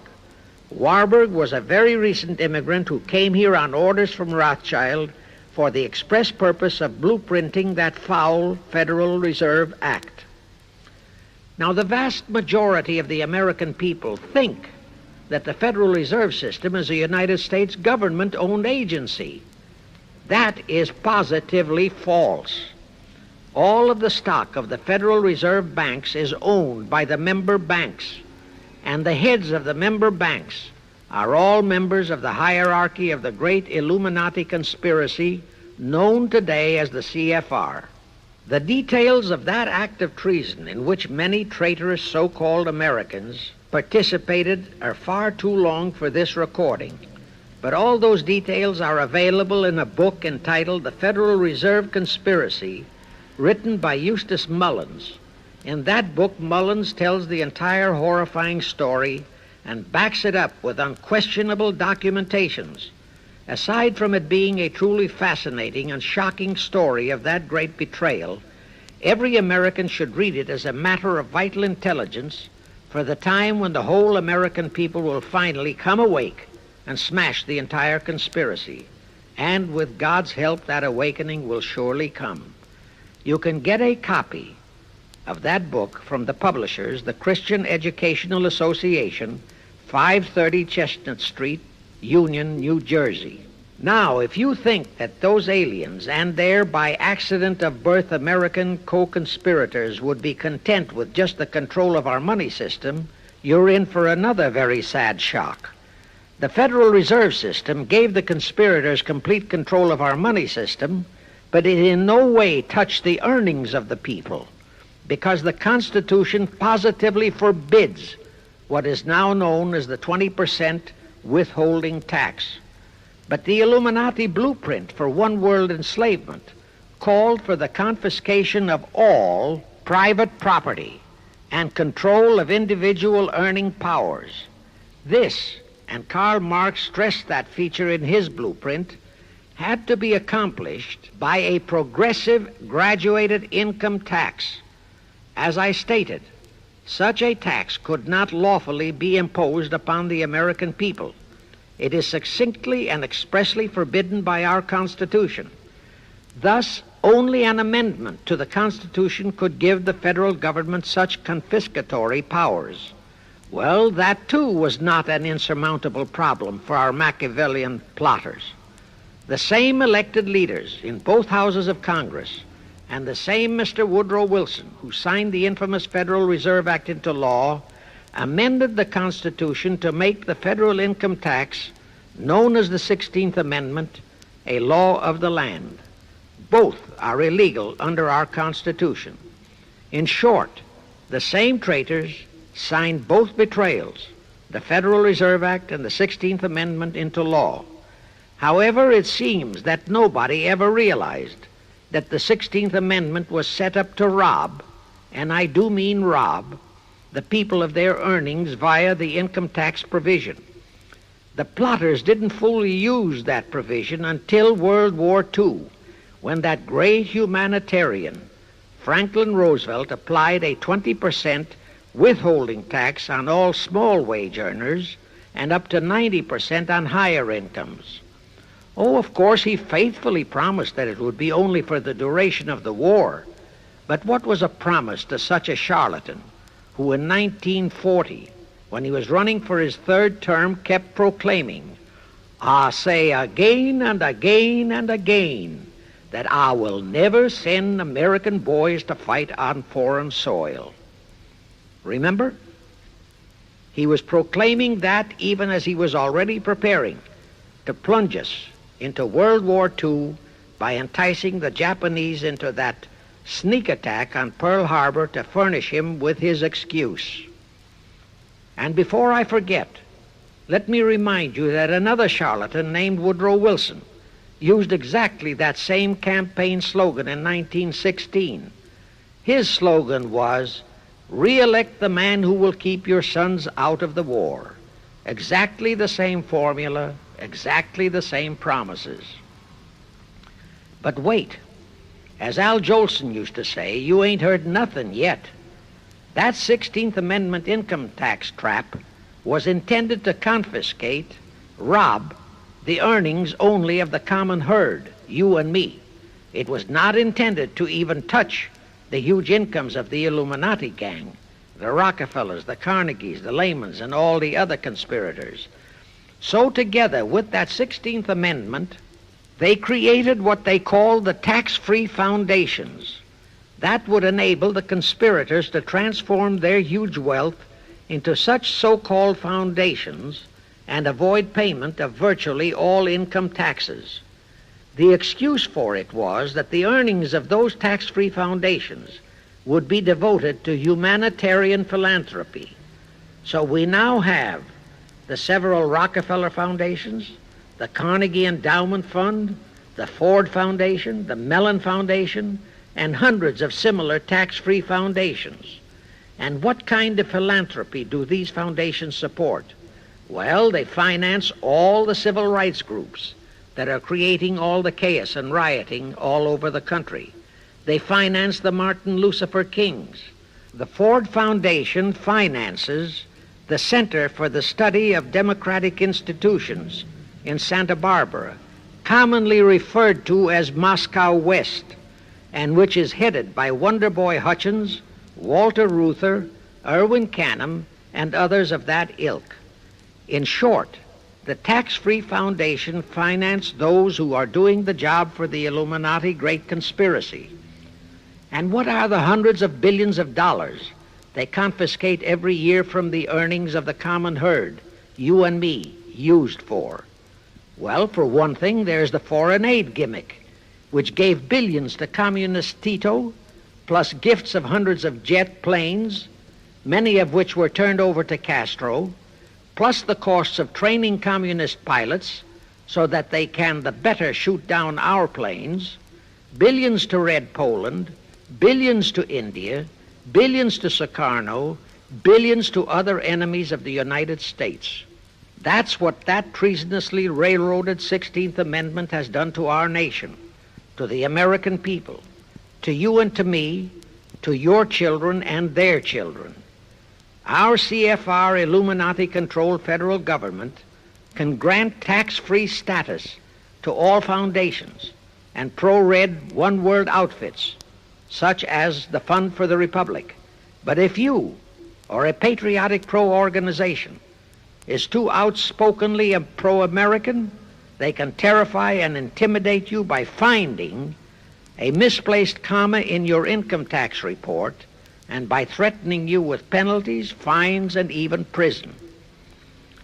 Future historians will wonder how the American people could have been so naive and stupid as to have permitted such audaciously brazen acts of treason as the Federal Reserve Act and the 16th Amendment. Well, they were not naive and they were not stupid. The answer is they trusted the men they elected to safeguard our country and our people, and they just didn't have even an inkling about either betrayal until after each one had been accomplished. It was the Illuminati-controlled mass communications media that kept and is keeping our people naive and stupid and unaware of the treason being committed. Now the great question is, when will the people wake up and do to our traitors of today what George Washington and our founding fathers would have done to Benedict Arnold? Actually, Benedict Arnold was a petty traitor compared to our present traitors in Washington. Now let's go back to the events that followed the rape of our Constitution by the passage of the Federal Reserve Act of the 16th Amendment. With Wilson completely under their control, the masterminds of the great conspiracy put in motion their next and what they hoped would be their final steps to achieve their one-world government. The first of those steps was to be World War I. Why war? Simple. The only excuse for a one-world government is that it will supposedly ensure peace. The only thing that can make people cry for peace is war. War brings chaos, destruction, exhaustion, to winner as well as to loser. It brings economic ruin to both. Most important, it destroys the flower of the young manhood of both. To the saddened and heartbroken oldsters, the mothers and fathers, who are left with nothing but memories of their beloved sons, peace becomes worth any price. And that is the emotion upon which the conspirators depend for the success of their satanic plot. Throughout the 19th century, from 1814 to 1914, the world as a whole was at peace. Such wars as the Franco-Prussian, our own Civil War, the Russo-Japanese War, were what might be termed local disturbances that did not affect the rest of the world. All the great nations were prosperous, the peoples staunchly nationalistic and fiercely proud of their sovereignties. It was utterly unthinkable that the French and the German peoples would be willing to live under a one-world government, or the Turks and the Russians, or the Chinese and the Japanese. Even more unthinkable that a Kaiser Wilhelm or a Franz Joseph or a Tsar Nicholas or any monarch would willingly and meekly surrender his throne to a one-world government. But bear in mind that the peoples in all nations are the real power, and only one thing, war, could make the peoples yearn and clamor for a peace-ensuring one-world government. But it would have to be a frightful and horribly devastating war. It could not be just a local disturbing war between just two nations. It would have to be a world war. No major nation must be left untouched by the horrors and devastation of such a war. The cry for peace must be made universal. Actually, that was the format set by the Illuminati and Nathan Rothschild at the turn of the 19th century. They first maneuvered all of Europe into the Napoleonic Wars. Then the Congress in Vienna, which they, and particularly Rothschild, planned to transform into a League of Nations, which was to have been the housing for their one-world government, exactly as the present United Nations was set up to be the housing for the forthcoming, God forbid, one-world government. Anyway, that was the format the House of Rothschild and Jacob Schiff decided to employ to achieve their objective in 1914. Of course, they knew that that same format had failed in 1814, but they theorized that was only because the Tsar of Russia had torpedoed that scheme. Well, the present 1914 conspirators would eliminate that 1814 fly in the ointment. They'd make sure that after the New World War, they were conspiring, there'd be no Tsar of Russia around to throw monkey wrenches into the machinery. I won't go into how they accomplished this first step to launch a world war. History records that World War I was precipitated by a trivial incident, the kind of incident both Weishaupt and Albert Pike had incorporated in their blueprints. That incident was the assassination of an Austrian archduke, arranged by the Illuminati masterminds. The war followed. It involved Germany, Austria-Hungary, and their allies, so-called the Axis powers, against France, Britain, and Russia, called the Allies. Only the United States was not involved during the first 2 years.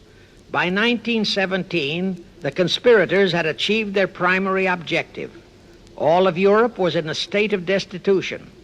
All the peoples were war-weary and crying for peace. And the outcome, too, was all set. It was to come as soon as the United States would be hurled in on the side of the Allies. And that was all set to happen immediately after Wilson's re-election. After that, there could be only one outcome: complete victory for the Allies. To fully confirm my statement that long before 1917, the conspiracy headed in America by Jacob Schiff had it all set to hurl the United States into that war, I will cite the proof. When Wilson was campaigning for re-election in 1916, his chief appeal was, "Re-elect the man who will keep your sons out of the war." But during that same campaign, the Republican Party publicly charged that Wilson had long committed himself to throw us into the war. They charged that if he would be defeated, he would accomplish that act during his few remaining months in office. But if re-elected, he would hold off until after re-election. But at that time, the American people looked upon Wilson as a God-man. Well, Wilson was re-elected, and as per the schedule of the conspirators, he hurled us into the war in 1917. He used the sinking of the Lusitania as an excuse, a sinking which also was prearranged. Roosevelt, also a God-man in the eyes of the American people, followed the same technique in 1941 when he used the prearranged Pearl Harbor attack as his excuse for hurling us into World War II. Now, exactly as the conspirators planned, victory for the Allies would eliminate all the monarchs of the defeated nations and leave all their peoples leaderless, confused, bewildered, and perfectly conditioned for the one world government the great conspiracy intended would follow. But there still would be an obstacle, the same obstacle that had balked the Illuminati and Rothschild at that Congress in Vienna peace gathering after the Napoleonic Wars. Russia would be on the winning side this time, as it was in 1814. Therefore, the Tsar would be securely on his throne. Here it is pertinent to note that Russia, under the Tsarist regime, had been the one country in which the Illuminati had never made any headway, nor had the Rothschilds ever been able to infiltrate their banking interests. Thus, a winning Tsar would be more difficult than ever to cope with. Even if he could be enticed into a so-called League of Nations, it was a foregone conclusion that he would never, but never go for a one-world government. So even before the outbreak of World War I, the conspirators had a plan in the making to carry out Nathan Rothschild's vow of 1814 to destroy the Tsar and also murder all possible royal heirs to the throne. And it would have to be done before the close of the war, and the Russian Bolsheviki were to be their instruments in this particular plot. From the turn of the century, the chiefs of the Bolsheviki were Nikolai Lenin, Leon Trotsky, and later Joseph Stalin. Of course, those were not their true family names. Prior to the outbreak of the war, Lenin headquartered in Paris. After the outbreak, Switzerland became his haven. Trotsky's headquarters were on the Lower East Side in New York, largely the habitat of Russian Jewish refugees. Both Lenin and Trotsky were similarly bewhiskered and unkempt. In those days, that was the badge of Bolshevism. Both lived well, yet neither had a regular occupation. Neither had any visible means of support, yet both always had plenty of money. All those mysteries were solved in 1917. Right from the outset of the war, strange and mysterious goings-on were taking place in New York. Night after night, Trotsky darted furtively in and out of Jacob Schiff's palatial mansion. And in the dead of those same nights, there were gatherings of hoodlums of New York's Lower East Side, all of them Russian refugees, at Trotsky's headquarters, and all were going through some mysterious sort of training process. But it was all shrouded in mystery. Nobody talked, although it did leak out that Schiff was financing all of Trotsky's activities. Then suddenly Trotsky vanished. So did approximately 300 of his trained hoodlums. Actually, they were on the high seas in a Schiff-chartered ship bound for a rendezvous with Lenin and his gang in Switzerland. And on that ship was $20 million in gold, the $20 million Schiff provided to finance the Bolsheviki takeover of Russia. In anticipation of Trotsky's arrival, Lenin prepared to throw a party in his Switzerland hideaway. Men of the very highest places in the world were to be guests at that party. Among them were the mysterious Colonel Edward Mandel House, Woodrow Wilson's mentor and palsy-walsy, and more important, Schiff's special and confidential messenger. Another of the expectant guests was Warburg of the Warburg banking clan in Germany, who were financing the Kaiser, and whom the Kaiser had rewarded by making him chief of the secret police of Germany.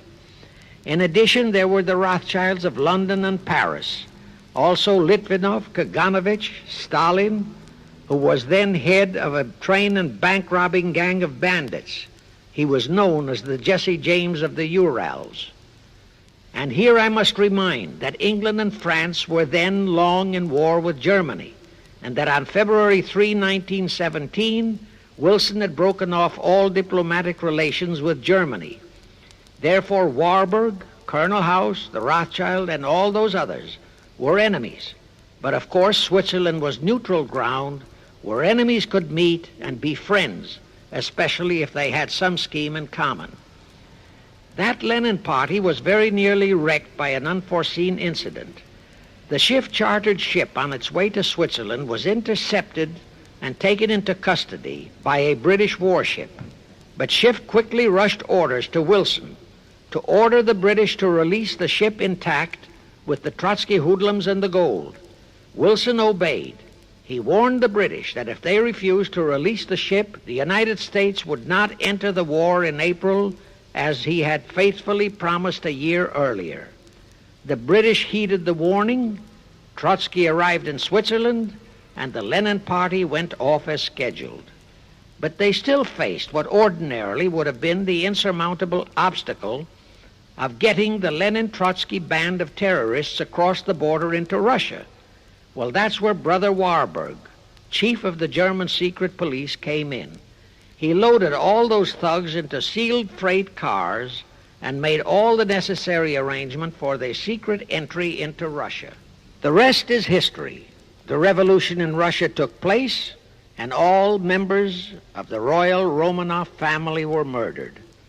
Now, my chief objective is to establish beyond even a remote doubt that communism, so-called, is an integral part of the Illuminati's great conspiracy for the enslavement of the entire world, that communism, so-called, is merely their weapon and bogeyman word to terrify the peoples of the whole world, and that the conquest of Russia and the creation of communism was in great part organized by Schiff and the other international bankers right in our own city of New York. A fantastic story? Yes. Some might even refuse to believe it. Well, for the benefit of any doubting Thomas, I will prove it by reminding that just a few years ago, Charlie Knickerbocker, a Hearst newspaper columnist, published an interview with John Schiff, grandson of Jacob, in which young Schiff confirmed the entire story and named the figure old Jacob contributed, $20 million. If anybody still has even a remote doubt that the entire menace of communism was created by the masterminds of the great conspiracy right in our own city of New York, I will cite the following historical fact. All records show that when Lenin and Trotsky engineered the capture of Russia, they operated as heads of the Bolsheviki party. Now, Bolshevism is a purely Russian word. The masterminds realized that Bolshevism could never be sold as an ideology to any but the Russian people. So in April 1918, Jacob Schiff dispatched Colonel House to Moscow with orders to Lenin, Trotsky, and Stalin to change the name of their regime to the Communist Party and to adopt the Karl Marx Manifesto as the constitution of the Communist Party. Lenin, Trotsky, and Stalin obeyed. And that year of 1918 was when the Communist Party and the menace of communism came into being. All this is confirmed in Webster's Collegiate Dictionary, 5th edition. In short, communism was created by the capitalists. Thus, until November 11, 1918, the entire fiendish plan of the conspirators worked perfectly. All the great nations, including the United States, were war-weary, devastated, mourning their dead. Peace was the great universal desire. Thus, when it was proposed by Wilson to set up a League of Nations to ensure peace, all the great nations, with no Russian Tsar to stand in their way, jumped on that bandwagon without even stopping to read the fine print in that insurance policy. That is, all but one, the United States, the very one that Schiff and his co-conspirators least expected would balk. And that was their one fatal mistake in that early plot. You see, when Schiff planted Woodrow Wilson in the White House, the conspirators assumed that they had the United States in the proverbial bag. Wilson had been perfectly built up as a great humanitarian. He supposedly became established as a God-man with the American people. There was every reason for the conspirators to have believed that he would easily hornswoggle Congress into buying the League of Nations sight unseen, exactly as the Congress of 1945 bought the United Nations sight unseen. But there was one man in the Senate in 1918 who saw through that scheme just as the Russian Tsar did in 1814. He was a man of great political stature, almost as great as that of Teddy Roosevelt, and fully as astute. He was highly respected and trusted by all members of both houses of Congress and by the American people. The name of that great and patriotic American was Henry Cabot Lodge, not the phony of today who called himself Henry Cabot Lodge Jr. until he was exposed. Lodge completely unmasked Wilson and kept the United States out of the League of Nations. Here it becomes of great interest to know the real reason for the Wilson League of Nations flop. As I previously stated, Schiff was sent to the United States to carry out 4 specific assignments. Number 1 and most important was to acquire complete control of the U.S. money system. Number 2, as outlined in the original Weishaupt Illuminati blueprint, he was to find the right kind of men to serve as stooges for the great conspiracy and promote them into the highest offices in our federal government, our Congress, our U.S. Supreme Court, and all federal agencies, such as the State Department, the Pentagon, the Treasury Department, etc. Number 3, destroy the unity of the American people by creating minority group strife throughout the nation, especially between the whites and blacks as outlined in Israel Cohen's book. Number 4, create a movement to destroy religion in the United States, with Christianity to be the chief target or victim. In addition, he was strongly reminded of the imperative directive in the Illuminati blueprint to achieve full control of all mass communications media, to be used to brainwash the people into believing and accepting all of the maneuverings of the great conspiracy. Schiff was warned that only control of the press, at that time our only mass communications media, would enable him to destroy the unity of the American people. Now then, Schiff and his co-conspirators did set up the NAACP, the National Association for the Advancement of the Colored People, in 1909. And in 1913, he set up the Anti-Defamation League of the B'nai B'rith. Both were to create the necessary strife. But in the early years, the ADL operated very timidly, perhaps for fear of a pogrom-like action by an aroused and enraged American people. And the NAACP was practically dormant because its white leadership didn't realize that they would have to develop firebrand Negro leaders, such as Martin Lucifer King, for one, to spark the then completely satisfied and contented mass of Negroes. In addition, he, Schiff, was busy developing and infiltrating the stooges to serve in all high places in our Washington government and in the job of acquiring control of our money system and the creation of the 16th Amendment. He also was very busy with the organizing of the plot for the takeover of Russia. In short, he was kept so busy with all those jobs that he completely overlooked the supreme job of acquiring complete control of our mass communications media, That oversight was the direct cause for Wilson's failure to lure the United States into the League of Nations, because when Wilson decided to go to the people to overcome the opposition of the Lodge-controlled Senate, despite his established but phony reputation as a great humanitarian, he found himself faced by a solidly united people and by a loyal press whose only ideology was Americanism and the American way of life. At that time, due to the ineptness and ineffectiveness of both the ADL and the NAACP, there were no organized minority groups, no Negro problems, no so-called anti-Semitic problem to sway the people's thinking. There were no lefts, there were no rights, no prejudices for crafty exploitations. Thus, Wilson's League of Nations appeals fell on deaf ears. That was the end of Woodrow Wilson, the conspirator's great humanitarian. He quickly abandoned his crusade and returned to Washington, where he shortly died an imbecile brought on by syphilis. And that was the end of the League of Nations as a corridor into one world government. Of course, that debacle was a terrible disappointment to the masterminds of the Illuminati conspiracy. But they were not discouraged. As I have previously stressed, this enemy never quits. They simply decided to reorganize and try from scratch again. By this time, Schiff was very old and slow. He knew it. He knew that the conspiracy needed a new, younger, and more active generalship.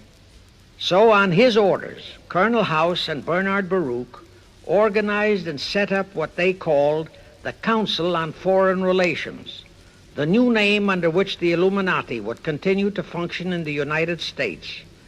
The hierarchy, officers and directors of the CFR, is composed principally of descendants of the original Illuminati, many of whom had abandoned their old family names and acquired new Americanized names.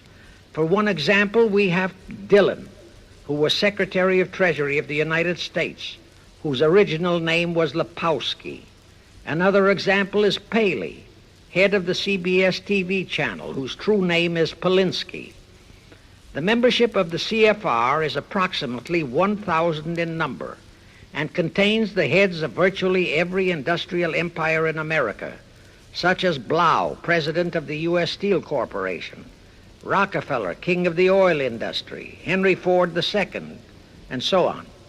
And, of course, all the international bankers, also the heads of the tax-free foundations, are officers and or active CFR members.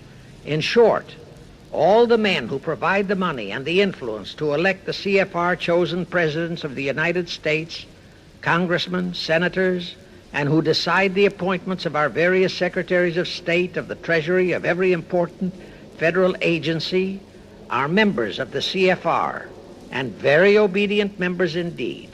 Now, just to cement that fact, I will mention the names of a few of the United States presidents who were members of the CFR. Franklin Roosevelt, Herbert Hoover, Dwight D. Eisenhower, Jack Kennedy. Others who were considered for the presidency are Thomas E. Dewey, Adlai Stevenson, Nixon, and Vice President of a CFR subsidiary, Barry Goldwater. Among the important cabinet members of the various administrations, we have John Foster Dulles, Allen Dulles, Cordell Hull, John J. McCloy, Morgenthau, Clarence Dillon, Rusk, McNamara, and just to emphasize the red color of the CFR, we have as members such men as Alger Hiss, Ralph Bunch, Pasvolsky, Harry Dexter White, real name Weiss, Owen Lattimore, Philip Jeffy, etc., etc. Simultaneously, they were flooding thousands of homosexuals and other blackmailable characters into all the federal agencies from the White House down. Remember Johnson's great friend Jenkins and Bobby Baker? Now, there were many jobs the new CFR had to accomplish. They required much help. So their first job was to set up various subsidiaries to whom they assigned special objectives. I can't name all the subsidiaries in this recording, but the following are a few. The Foreign Policy Association, FPA, the World Affairs Council, WAC, the Business Advisory Council, BAC, the notorious ADA, Americans for Democratic Action, virtually headed by Walter Reuther, the notorious 1313 in Chicago. Barry Goldwater was, and no doubt still is, a vice president of one of the CFR subsidiaries. In addition, the CFR set up special committees in every state in the Union, to whom they assigned the various local state operations. Simultaneously, the Rothschilds set up similar CFR-like control groups in England, France, Germany, and other nations to control world conditions and cooperate with CFR to bring about another world war. But the CFR's first and foremost job was to get complete control of our mass communications media. The control of the press was assigned to Rockefeller.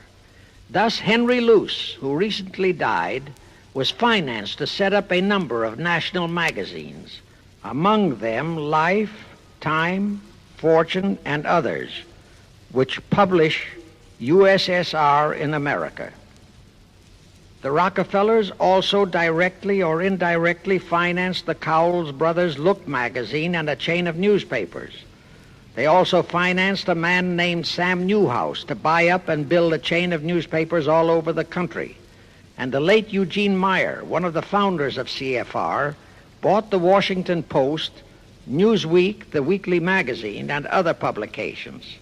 At the same time, CFR began to develop and nurture a new breed of scurrilous columnists and editorial writers, such as Walter Lippmann, Drew Pearson, the Alsops, Herbert Matthews, Irwin Canham, and others of that ilk, who called themselves liberals, who proclaimed that Americanism is isolationism, that isolationism is warmongerism, that anti-communism is anti-Semitism and racism. All that took time, of course, but today our entire press, except for some local small-town papers and weeklies published by patriotic organizations, is completely controlled by CFR stooges, and thus they finally succeeded in breaking us up into a nation of quarreling, wrangling, squabbling, hating factions. Now, if you still wonder about the slanted news and outright lies you read in your paper, you have the answer. To the Lehmans, Goldman Sachs, Kuhn Loeb, and the Warburgs, the CFR assigned the job of getting control of the motion picture industry, Hollywood, radio and television, and believe you me, they succeeded. If you still wonder about the strange propaganda broadcasts by the Ed Murrows, Chet Huntley, Howard K. Smith, Eric Severide, Drew Pearson, and others of that ilk, you have the answer. If you wonder about all the smut, sex, pornography, and mixed marriage films you see in your movie theater and on your TV set, all of which is demoralizing our youth, you have the answer. The whole story of the CFR conspiracy takeover of our mass communications media is far too long to include in this recording, but you can find it in the News Bulletin number 125, entitled How to Get the Reds Out of Communications Media. It was published and brought up to date by the Cinema Educational Guild. It tells in detail how the press, the movies, TV, and radio have been, and still are, used to brainwash the people, to demoralize our youth, and they have been and still are encouraging and creating sympathy for the rioting Negro civil rights lawlessness. You can get a copy of this news bulletin by writing to the Cinema Educational Guild, Post Office Box 46205, Hollywood, California. Now, to refresh your memory, let's go back for a moment. Wilson's flop had torpedoed all chances of transforming that League of Nations into the conspirators' hoped-for one-world government housing. So the Jacob Schiff plot had to be done all over again, and they organized the CFR to do it. We also know how successfully the CFR did that job of brainwashing and destroying the unity of the American people.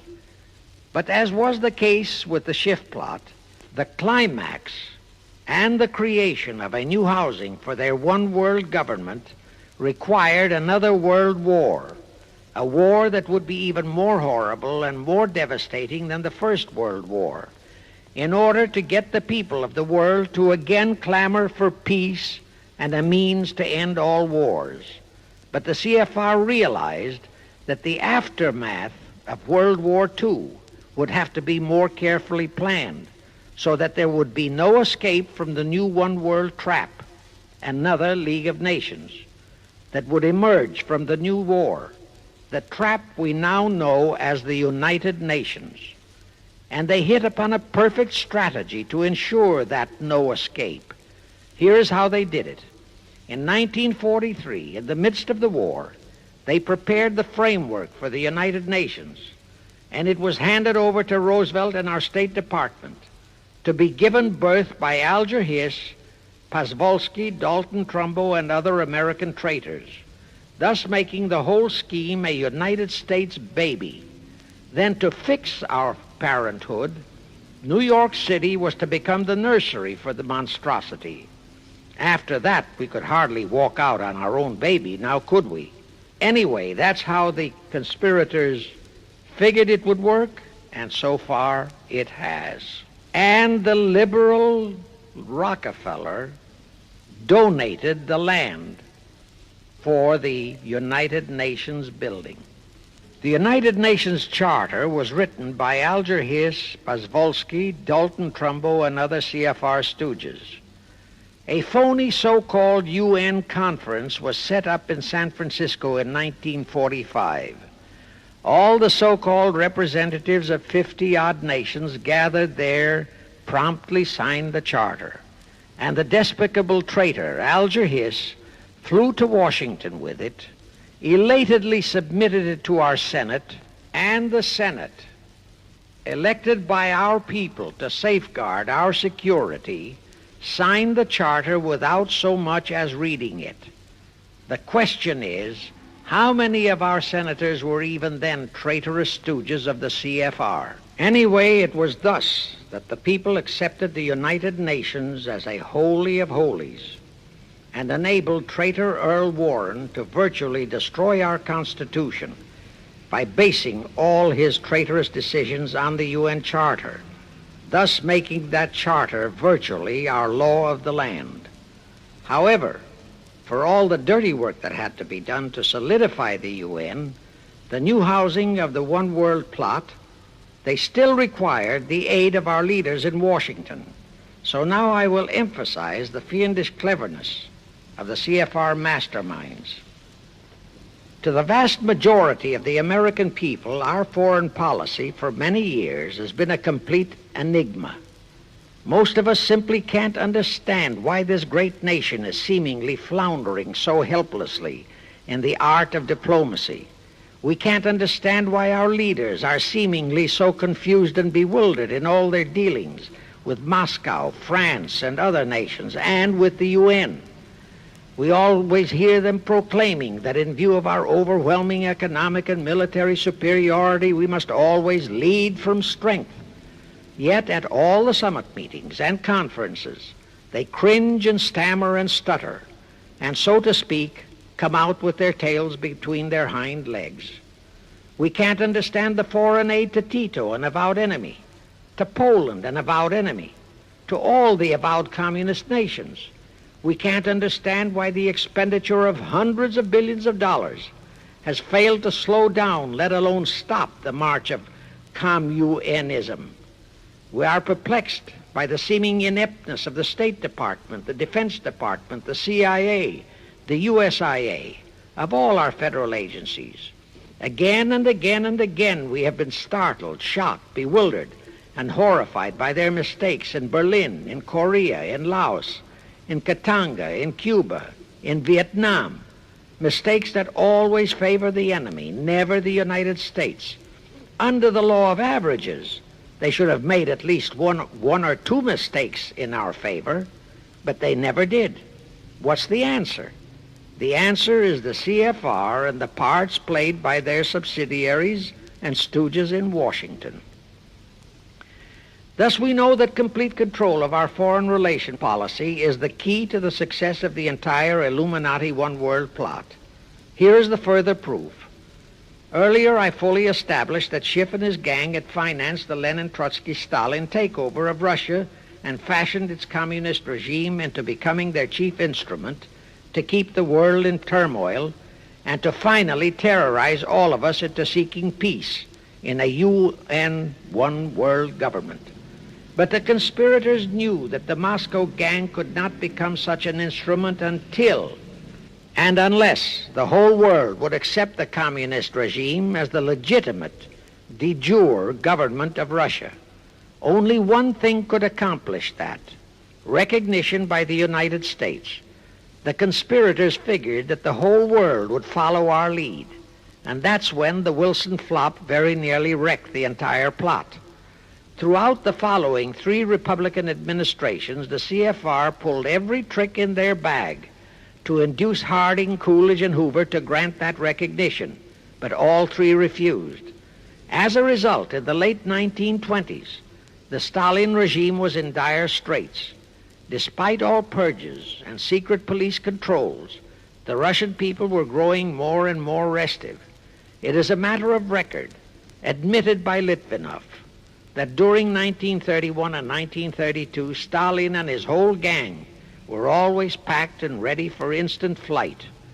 Then in November 1932, the conspirators achieved their greatest coup. They landed Franklin Roosevelt in the White House. Crafty, unscrupulous, utterly without conscience, that charlatan traitor turned the trick for them. Without even asking consent of Congress, he unlawfully proclaimed recognition for the Stalin regime. That did it. And exactly as the conspirators figured, the whole world did follow our lead. Automatically, that squelched the previously growing resistance movement of the Russian people. That automatically launched the greatest menace the civilized world has ever known. The rest is too well known to need repeating. We know how Roosevelt and his traitorous State Department kept building up the communist menace right here in our own country, and thus throughout the world.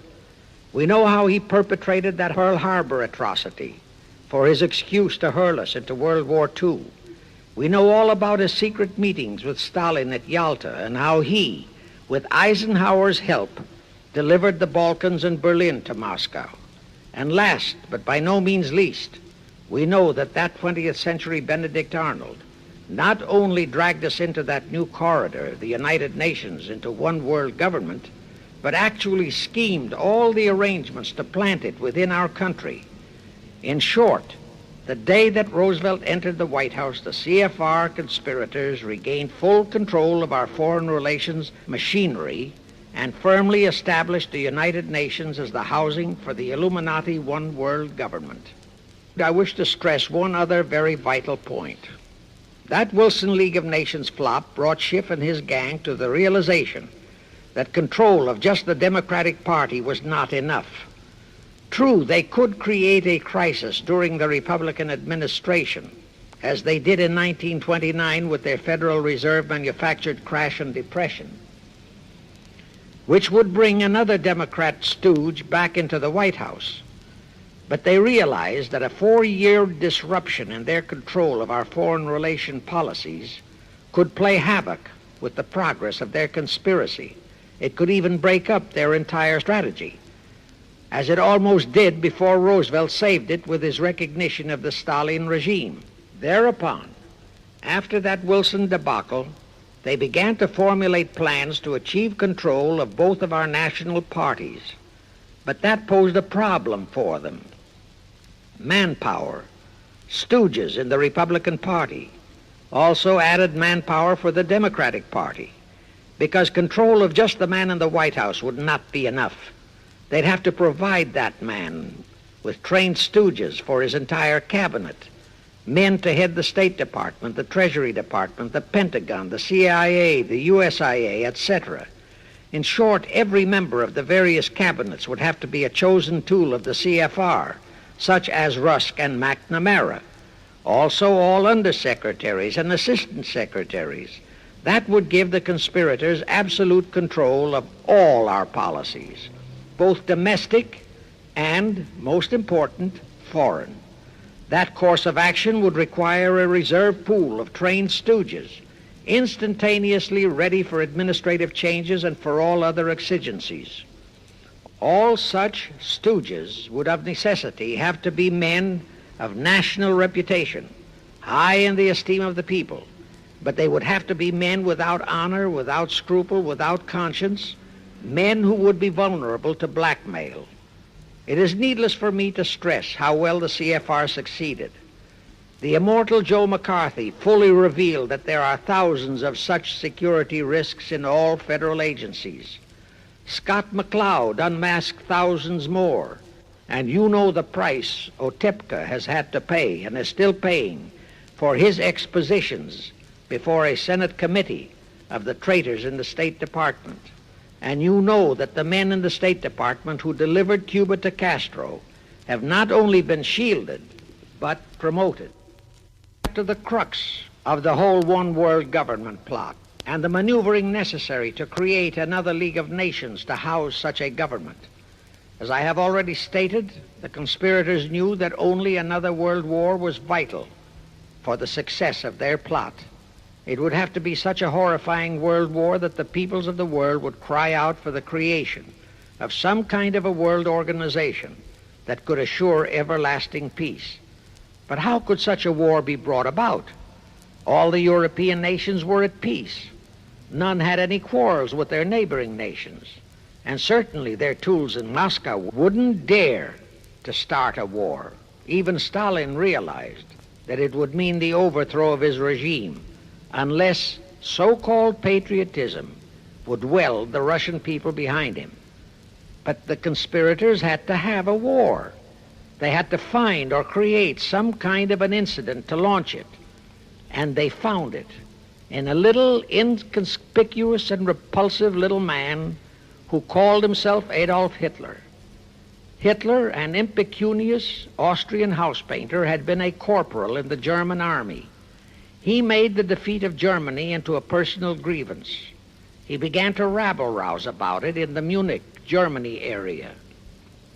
He began to spout about restoring the greatness of the German Empire and the might of the German soldiery. He advocated the restoration of the old German military to be used to conquer the whole world. Strangely enough, Hitler, the little clown that he was, could deliver a rabble-rousing speech, and he did have a certain kind of magnetism.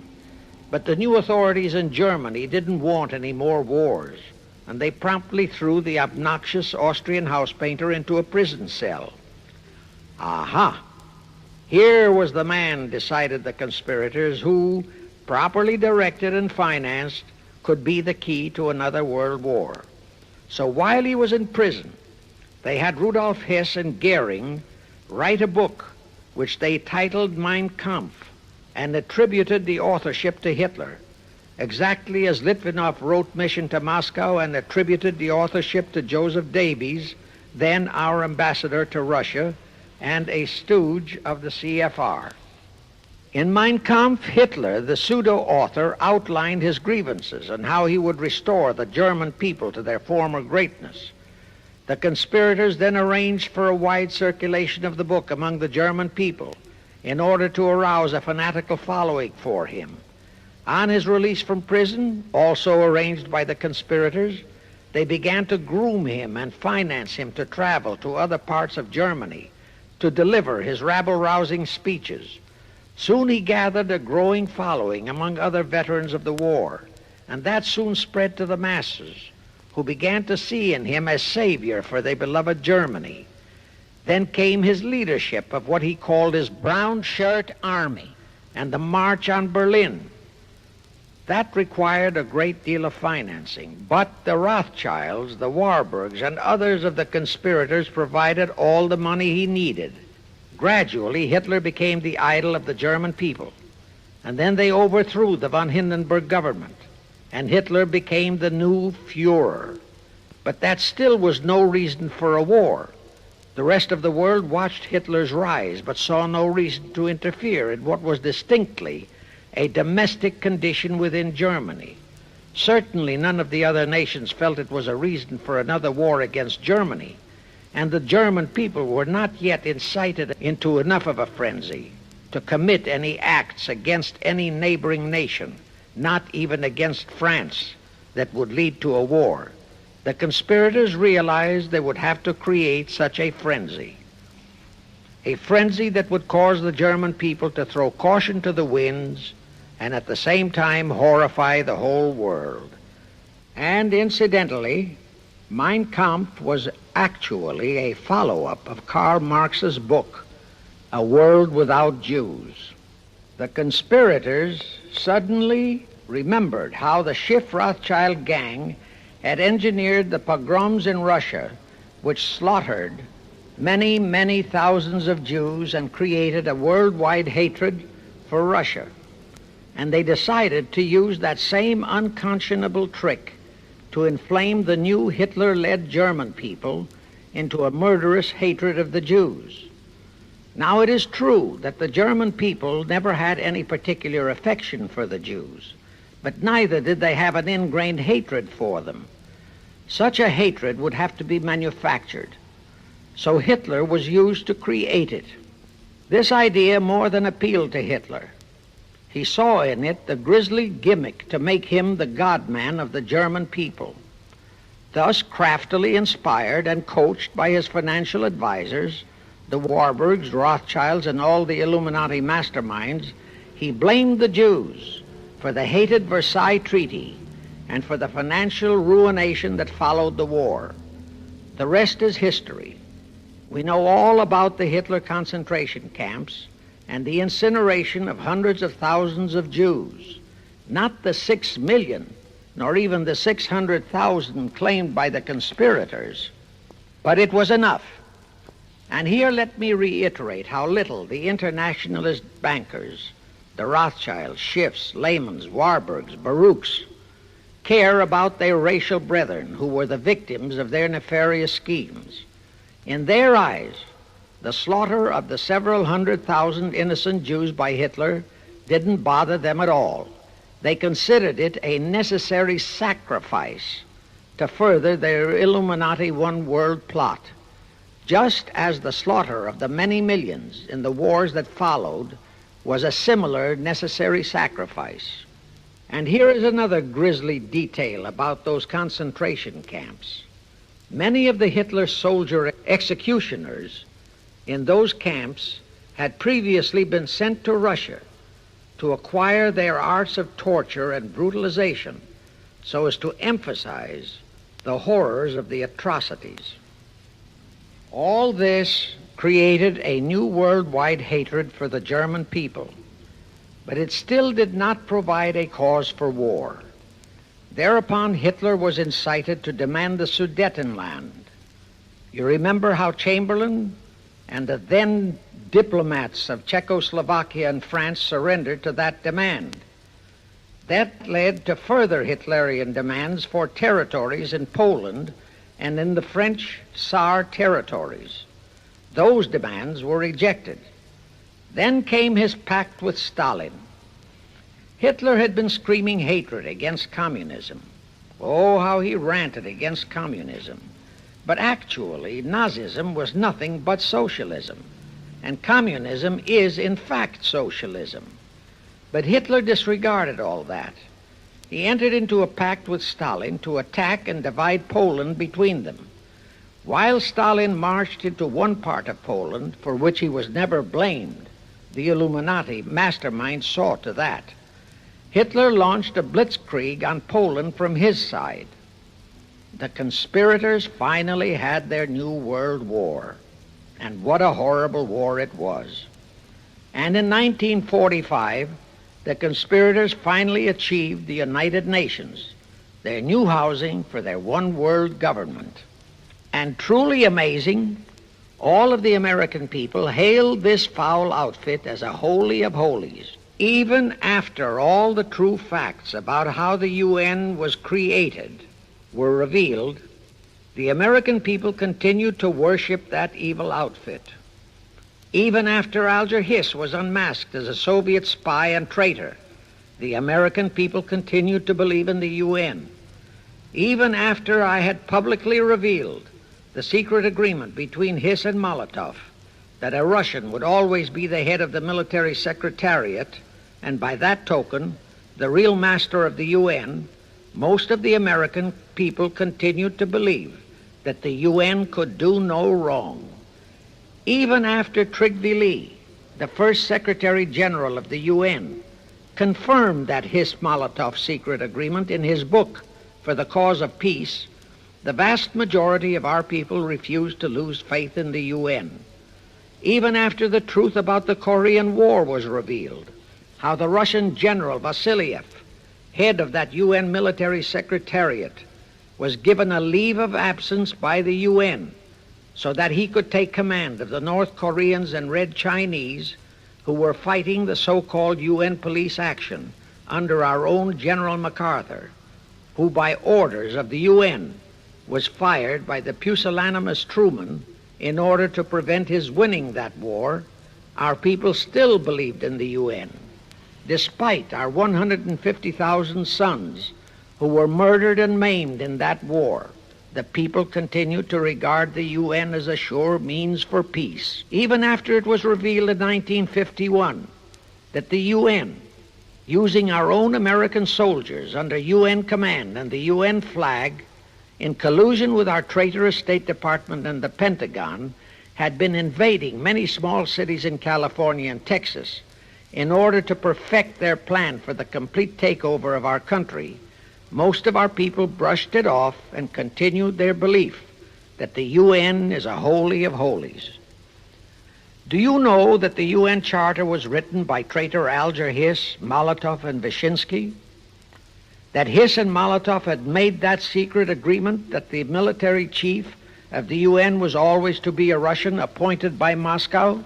Do you know that at their secret meetings at Yalta, Roosevelt and Stalin, at the behest of the Illuminati operating as the CFR, decided that the UN must be placed on American soil? Do you know that most of the UN Charter was copied intact, word for word, from the Marx Manifesto and Russia's so-called Constitution? Do you know that the only two senators who voted against the UN so-called treaty were the only two senators who had read it? Do you know that since the UN was founded, communist enslavement has grown from 250 million to 1 billion?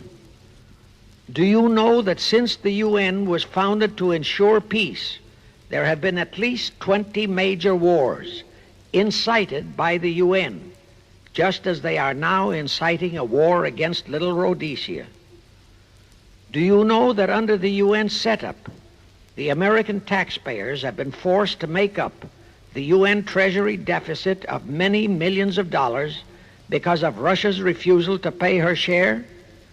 Do you know that the UN has never passed a resolution condemning Russia or her so-called satellites, but always condemns our allies?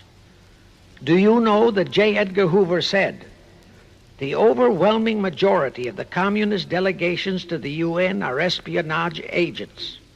And now, 66 senators voted for a consular treaty to open our entire country to Russian spies and saboteurs. Do you know that the UN helps Russia's conquest of the world by preventing the free world from taking any action whatsoever except to debate each new aggression in the UN General Assembly? Do you know that at the time of the Korean War, there were 60 nations in the UN, yet 95% of the UN forces were our American sons, and practically 100% of the cost was paid by the United States taxpayers? And surely you know that the UN policy during the Korean War was to prevent us from winning that war. Do you know that all the battle plans of General MacArthur had to go first to the UN to be relayed to Vasiliev, commander of the North Koreans and Red Chinese, and that any future wars fought by our sons under the UN flag would have to be fought under the control of the UN Security Council. Do you know that the UN has never done anything about the 80,000 Russian Mongolian troops that occupy Hungary? Where was the UN when the Hungarian freedom fighters were slaughtered by the Russians? Do you know that the UN and its peace army turned the Congo over to the communists? Do you know that the UN's own so-called peace force was used to crush, rape, and kill the white anti-communists in Katanga? Do you know that the UN stood by and did nothing while Red China invaded Laos and Vietnam? That it did nothing while Nehru invaded Goa and other Portuguese territories? Do you know that the UN was directly responsible for aiding Castro? That it does absolutely nothing about the many thousands of Cuban youngsters who are shipped to Russia for communist indoctrination? Do you know that Adlai Stevenson, of all people, said the free world must expect to lose more and more decisions in the UN? Do you know that the UN openly proclaims that its chief objective is one world government, which means one world laws, one world court, one world army, one world navy, one world air force, one world schools, and a one world church in which Christianity would be prohibited? Do you know that a UN law has been passed to disarm all American citizens and to transfer all our armed forces to the UN? Such a law was secretly signed by Saint Jack Kennedy in 1961. Do you realize how that fits in with Article 47, Paragraph 3 of the UN Charter, which states, I quote, "The Military Staff Committee of the UN shall be responsible through the Security Council for the strategic direction of all armed forces placed at the disposal of the Security Council," unquote. And when and if all our armed forces are transferred to the UN, your sons would be forced to serve and die under UN command all over the world. This will happen unless you fight to get the U.S. out of the UN. Do you know that Congressman James B. Utt has submitted a bill to get the U.S. out of the UN and a resolution to prevent our president from forcing us to support the UN embargoes on Rhodesia? Well, he has, and many people all over the country are writing to their representatives to support the Utt bill and resolution. And did you know that to offset the Utt bill and resolution, 50 congressmen, spearheaded by Schweiker and Moorhead of Pennsylvania, have introduced a bill to immediately transfer all our armed forces to the UN? Can you imagine such brazen treason? Is your congressman one of those 50 traitors? Find out and take immediate action against him and help Congressman Utt. Now, do you know that the National Council of Churches passed a resolution in San Francisco which states that the United States will soon have to subordinate its will to that of the UN, and that all American citizens must be prepared to accept it? Is your church a member of the National Council of Churches? In connection with that, bear in mind that God is never mentioned in the UN Charter, and their meetings are never opened with prayer. The creators of the UN stipulated in advance that there should be no mention of God or Jesus Christ in the UN Charter or in its UN headquarters. Does your pastor subscribe to that? Find out. Furthermore, do you know that the great majority of the so-called nations in the UN are anti-Christianity?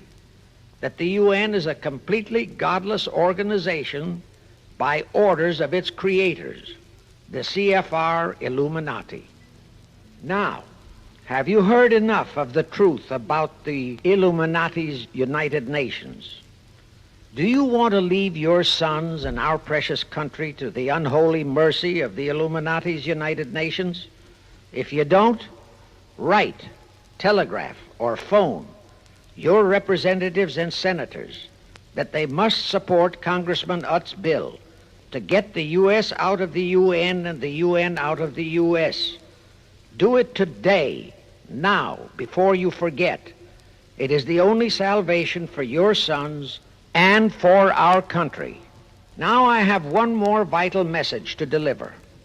As I told you, one of the 4 specific assignments Rothschild gave Jacob Schiff was to create a movement to destroy religion in the United States, with Christianity to be the chief target.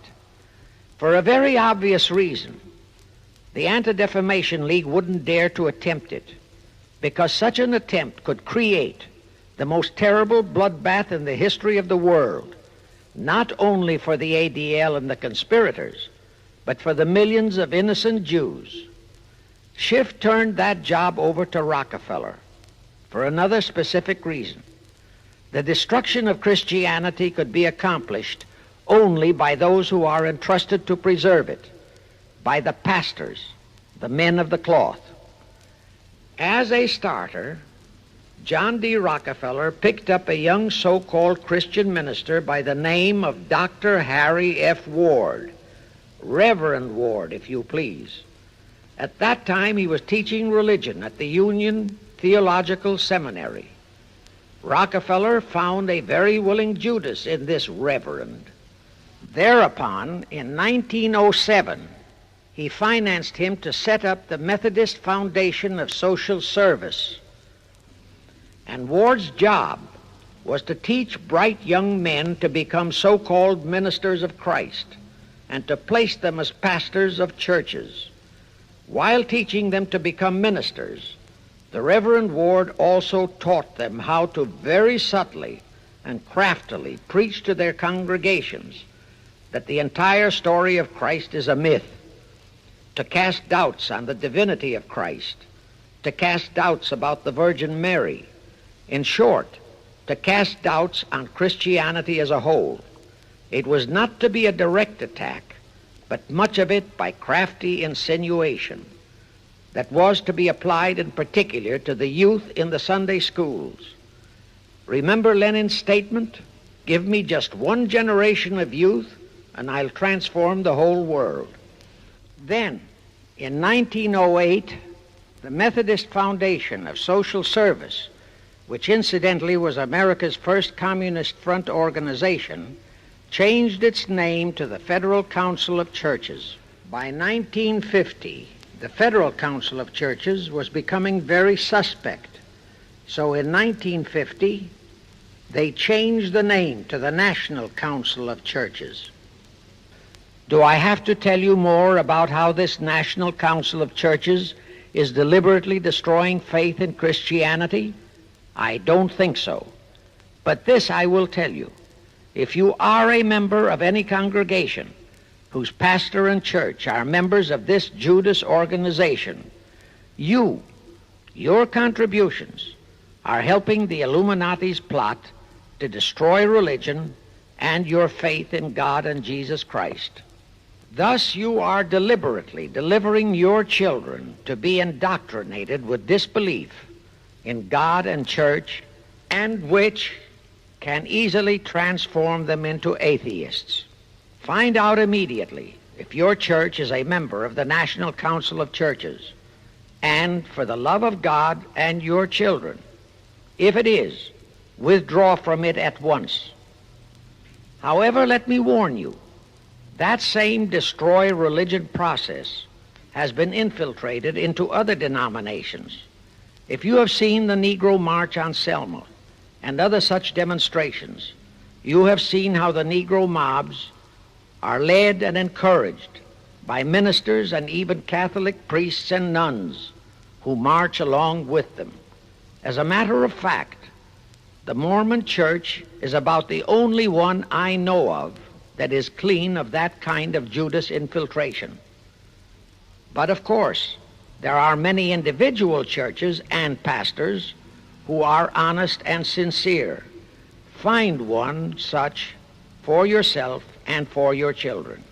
Incidentally, this same Reverend Harry F. Ward was also one of the founders of the American Civil Liberties Union, a notorious pro-communist organization. He was the actual head of it from 1920 to 1940. He also was a co-founder of the American League Against War and Fascism, which, under Browder, became the Communist Party of the United States. In short, Ward's entire background reeked of communism, and he was identified as a member of the Communist Party. He died a vicious traitor to both his church and country, and this was the man old John D. Rockefeller picked and financed to destroy America's Christian religion, in accordance with the orders given to Schiff by the Rothschilds.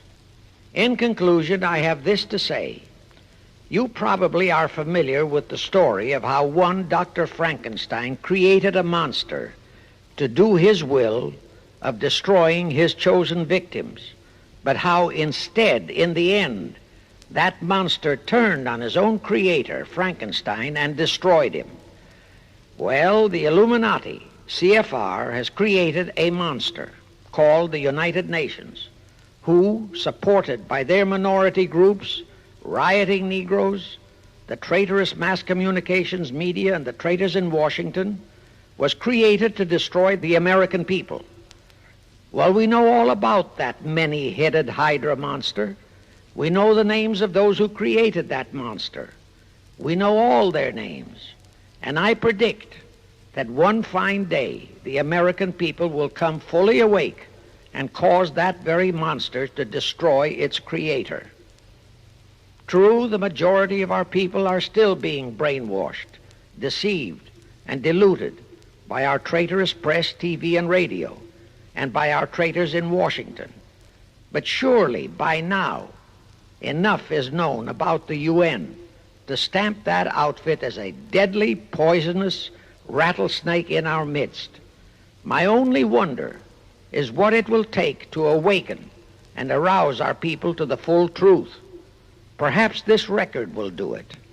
100,000 or 1,000,000 copies of this record can do it. I pray to God it will, and I pray to Him to inspire you, all of you, to spread this story via this record to all loyal Americans in your community.